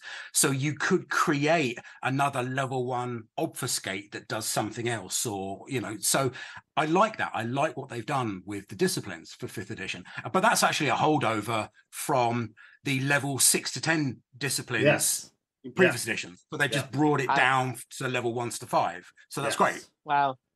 Wait. Okay, so what? I must have missed that though. Is wait, anyone can start with blood sorcery? What? Yeah, by rules as written, and there have been some clarifications in errata. But if you're not paying attention to that kind of stuff, anybody could start with blood sorcery. Anybody could start with oblivion. Anybody could start with these things that were clan specific before. Now they've kind of opened it up that at character creation, you could take a predator type that gives you something that is completely antithetical to your clan. Like, that makes sense. I mean, but I could, I've seen it done with Kadif, and that gets interesting, and because especially if you don't know what you're doing, that can get stupid real fast. And this also adds to why we have so much to learn when you join our servers, because we are still very much in the mindset of Oblivion is for Lasombra and Hecata. You don't just start with it. It doesn't make sense. And if you want it to make sense, you better put one hell of an argument into why you have this and why you can do this. That's part of the story that you want to tell in the game. Right. I think that was the thing I told to one of my players, is that you want this cool weird thing, that's part of the story. Yeah, 100%. I'll get you there, but I'm not. We're not parachuting this character into the world like that. Yeah, exactly. Right. I think it's more better to earn in game. Through the story than to just start because you bought the right predator type, because you started with the right dots spent in whatever. And I think that, I think that's just what made the game, again, I'm not a huge multi-classer when I play D&D. Right. I believe you go all the way up the chain. You chose to be a fighter, you're gonna be a fighter. You're gonna do it, or else you're never gonna be great at anything. You're gonna be kind of good at a lot of things. Touch on the chat really quick. Oblivion is really one of my favorite disciplines, but it does make me cry because it's the only discipline where it's you crit, have a Thane. Yeah, 100%. But let's go to Pat now. Pat, what is kind of some of the stuff that's been an adjustment since entering the world of darkness? I'm gonna get on my soapbox, and because it's a big soapbox. And I've got a couple of little things here. One, I am a comment section fighter and a die on that hill defender of W5. I know there are a lot of previous W5 players who are exceptionally upset at certain things that have happened in that system. That's my response to that. I think the disconnection of the ethno-tribal philosophy and that whole part of Werewolf is probably one of the most wonderful things that they did to that system. And instead of pushing us into an era where we're trying to fight the end of the world, now putting us in an era where we're just trying to survive through this horrible time that may or may not be the end of the world. We don't know that yet. I love that. and I will always love that. Yeah. So I will defend W5 until my dying breath. It's my new favorite system. And my second soapbox also will die on this hill, Mage. So when I got into everything, and I picked up my first Mage book, there's just the core book, and I read through it. I understood it, and because I understood it, I was like, nope, this one's going back on the shelf. There's just there's too much with Mage that doesn't to me jive well with the other systems, because every person that is a Mage stan thinks that everything in Mage is correct when they don't understand that Mage is it's a book of perspective. Yeah. The whole point of Mage is perspective. Is your perspective right, or is it not? So one of the hardest things that I had to move through was I had a lot of players that picked up those books, and they were instantaneously in love with Mage, and I was not happy about that. So having to rein in those Mage players, and a lot of people are talking about the return of M5, and I hope it comes back. I do, but I will tell you, it is not going to come back the way that they think it's going to come It's back. not. Oh, I 100%. It can't. It's impossible for it to exist in that way. Yeah, it's not going to come back. It has to change. I've gotten into some interesting conversations about Mage alone, and it's just like, oh boy. No, it's. Yeah. I love the way 5th edition has been rolled out for World of Darkness. I love the way that they have gone through it. I love the release schedule that they've gone through so far of, Vampire, then Hunter, which is an odd choice because Hunter was not as popular as definitely an odd Werewolf choice. or Mage or anything like that. I love the way they've been doing this rollout, and I think that if you pay enough attention to the books, they are slowly introducing elements that come into later systems. So with Vampire, that set the standard. And I was a Vampire ride or die. I did not like Werewolf. I did not like Mage. I did not like any of the other systems in the older iterations. But I am loving Werewolf in 5th edition. I am loving Hunter in 5th edition. And I'm actually interested in Mage for 5th edition. If they stick to the pattern they've been using, I'm excited for Mage. Changeling, I wouldn't go near with a 10-foot pole in old editions because I was like, what is this? That's common. That's common. Changeling, but I love the idea of Changeling, but like trying to wrap my head around that, I'm like, what the fuck am I reading? Yeah, I couldn't go near it before, but the way they've done it with this slow rollout of like, okay, we're gonna, start with a core of Vampire the Masquerade. Totally makes sense. Once you got used to that, we're going to bring in Hunter, which is going to take a lot of the elements of Vampire, but we're going to add some interesting new mechanics. Just little ones, nothing overwhelming. Desperation dice, the like. Then Hunter taught you and prepped you for Werewolf.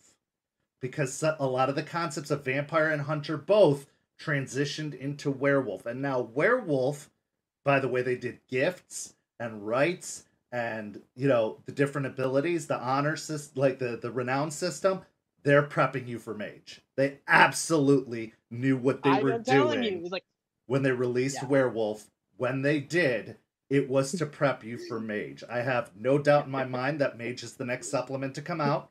No question. 100%. Next year, I'm guessing, is when we're going to hear about Mage.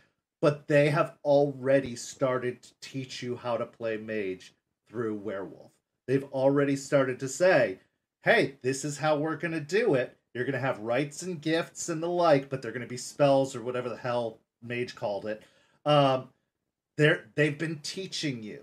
And I'm sure it's going to lead to Wraith. And Mage is probably going to lead to Changeling, to be honest, because a lot of those concepts are similar. I'm telling you. It's like, if it's not Mage next, it's Changeling. It's Mage. It's 100% Mage. I think I'm going to have to throw my hat. Mage is the logical one. Because it's, especially with Oblivion, and the Cult of the Blood Gods and Spirits, I think that they're going to fundamentally work Mage up from the ground up. And that's going to take a long time. So I think that in the interim, the quick release is Wraith. It would make sense. That's where I'm throwing my hat. That is what I keep hearing, and I'm just like, that one feels a bit out of pocket to me. Wraith makes sense. Yeah. But then again, it's like, oh yeah, they released Hunter, and it's like that was an interesting choice. So I mean, who knows? But I think There's been that so much Oblivion Power work to not pay that off. Hunter made sense coming after Vampire, because what Vampire 5th Edition did was stress the danger of humans. How dangerous humans could be. That humans were the ultimate danger to vampires. They really stressed, humanity. They really stressed keeping the masquerade. They really stressed that, like, if you look at the stats of humans in the end of the Vampire book, they're fucking terrifying. They are terrifying. Oh yeah. So they built you up to get ready for Hunter, which was a logical next step. What's the opposite of vampires? Hunters. Then werewolves. And I could see in between werewolf and mage, Wraith being a minor release on the level of Hunter level release. A Hunter Nothing level complicated. release. Yeah, that it's just hey, here's something to hold you over in between werewolf and mage. Because they know people want mage next. Those are the top three. Vampire, werewolf, mage. Those are the top three. Oh, yeah. So if they're using those as the pillars between the different systems, they're going to have these little dips where they're going to have little minor systems in the middle. So I think that it's going to be Vampire, obviously, Hunter, Werewolf. It does make sense to have Wraith, but I think Mage is the next major release, then something, then Changeling. Because Changeling had a cult following. They did. So we've got Demon the Fallen and Mummy the Resurrection as well, don't forget. Someone brought that up in chat. Someone brought that up in chat. The music was like, no. I try to forget about Demon constantly. I'd rather see Kindred of the East before I see Demon or Mummy. Kindred of the East is interesting. So we are kind of coming close to the end of our time here. So I'm going to ask you one final question. This has been an amazing conversation, and I'm excited to bring you guys back at various times, whether I'd love to do a solo chat with Damien, a solo chat with Pat. I'd love to do solo conversations with all of you, because there's so many more questions I wish I could ask each of you. But my final question tonight would be, what are you most excited for coming up in your future with St. Pete by Night? What are you looking forward to, or what are you eager about going forward with St. Pete by Night, or in this community specifically? Nathan, we'll start with you. The obvious easiest answer is the big open world that I haven't used it all yet. And that's always a thing that I imagined, like, as that, teenager in a comic book store in the mid-90s. Like, that's what I saw was the big LARP game, right? It's not just a table, it's a big whole world, and I've never gotten to do that before. This is my first time, and I want it. It's very interesting. It can be very addictive. We've seen that with people playing 16 hours in a day, but it's a cool element about the game. Olive, what are you most looking forward to? I honestly, I think what I'm looking forward to is just seeing where this all kind of leads, and kind of just so and how they all intersect, kind of, and it's gonna be interesting, as it develops, because it's we have these small little things going on right now, but there has to be something bigger on the horizon that's going to be oh, okay. Well, I will. From behind the scenes, talking to people in front of the scenes, we have spoken as storytellers about world events where all the tables are impacted by a similar event, or bringing back Elysium sessions, which people from the first iteration know are the big world gathering events where everybody could attend. But we are talking about some things that are going to impact werewolf, hunter, and vampire all at the same time. And we're really stressing, especially with the threat tracker, that your small party, your small story can impact the greater world. So if you haven't checked out the threat tracker, go to stpetbynight.com/threats. Check that out. The werewolf event that we just had on Tuesday had an impact on the threat tracker. So go Uh, check that out. But yes, we I'm are. almost, I'm almost certain that the events of our last Hunters game had impact. Quite possibly. Just because. But we are, yeah, we are talking about grander, bigger world things that do tie everything together. We wanted to start nice and slow and have everybody have their own sections before we started incorporating, but that is in the long-term plan. Damien, what are you most looking forward to with St. Pete by Night? I sort of kind of agree with some of you. I like the idea of an Elysium, a big Elysium, a salon, a conclave of some kind where we can just get everybody together and talk. I always like political games, and you can't really do combat in a voice chat, but you can do politics. Yes. And that really excites me. I am so down for all of that. Yeah, absolutely. I love politics. Pat, what are you looking forward to most? I'm gonna rattle some chains here. Uh-oh. For all those older characters, for all those sunsetted characters, for all those transferred to SPC characters, we're gonna find your dirt. Our coterie is gonna find your dirt. And we're gonna air it. Just so you know that. We're looking, we're digging, we're gonna find it. Be ready. Absolutely. Well, this has been wonderful. Thank you guys so much for joining me tonight. I really, really wanted to talk to some new players. Mimic brought up the idea, and it blew my mind that we could do it using this After Dark platform. And we appreciate you so much. If you're watching and aren't a part of our community, come check us out. We're at discord.gg/StPeteByNight, or you can find us at stpetebynight.com. It's got links to everything. But this has been an absolute blast. But before we go, we have one more piece of business to handle, which is our dice giveaway. Throughout the night, you could use hashtag DiceMePlease, DiceMePLZ, to be entered into the giveaway. So if you haven't entered it, this is your last chance to do so. To be entered into the giveaway, because I'm going to do the drawing after I do the promotional plugs here. Come join us. StPeteByNight.com is the best place to go to find everything. Our streams air there. We've got an upcoming stream this Tuesday, the 5th episode of Rage Across Tampa, where the pack experiences the repercussions of their actions from this last episode, even the actions they had no control of.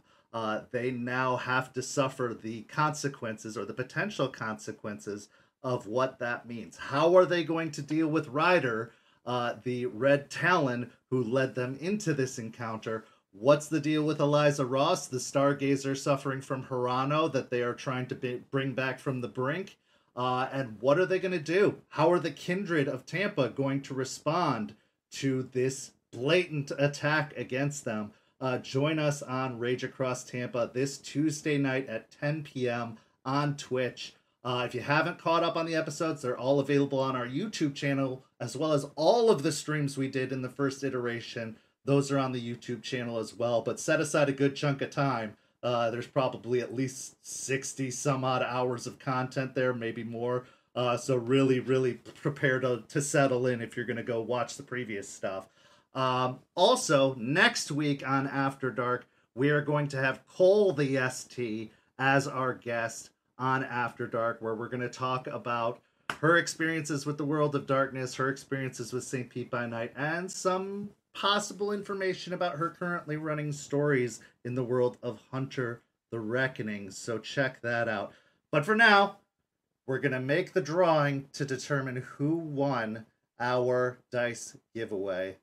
Let's see. The winner of this week's dice giveaway is Lakar the Artificer. So congratulations to Lakar for winning this dice giveaway. We will have more dice giveaways in the future, so stay tuned. Also, for those of you who live in the Florida area or are able to travel, KindredCon 2 Electric Boogaloo is going to be taking place in St. Pete, Florida, January 19th through the 21st. So if you haven't made travel plans yet, come and join us for that. There are details on the Discord about that event, so check that out. But thank you, Nathan, Olive, Damien, and Pat. Thank you so much for joining me. It's been an absolute blast having you. And I look forward to seeing what you do in the future over here on St. Pete. But for now, I'm Kent. You can find me at Michikent, but that's not important. Go follow St. Pete by Night on all social media, and we will see you next time. Have a good night, everybody.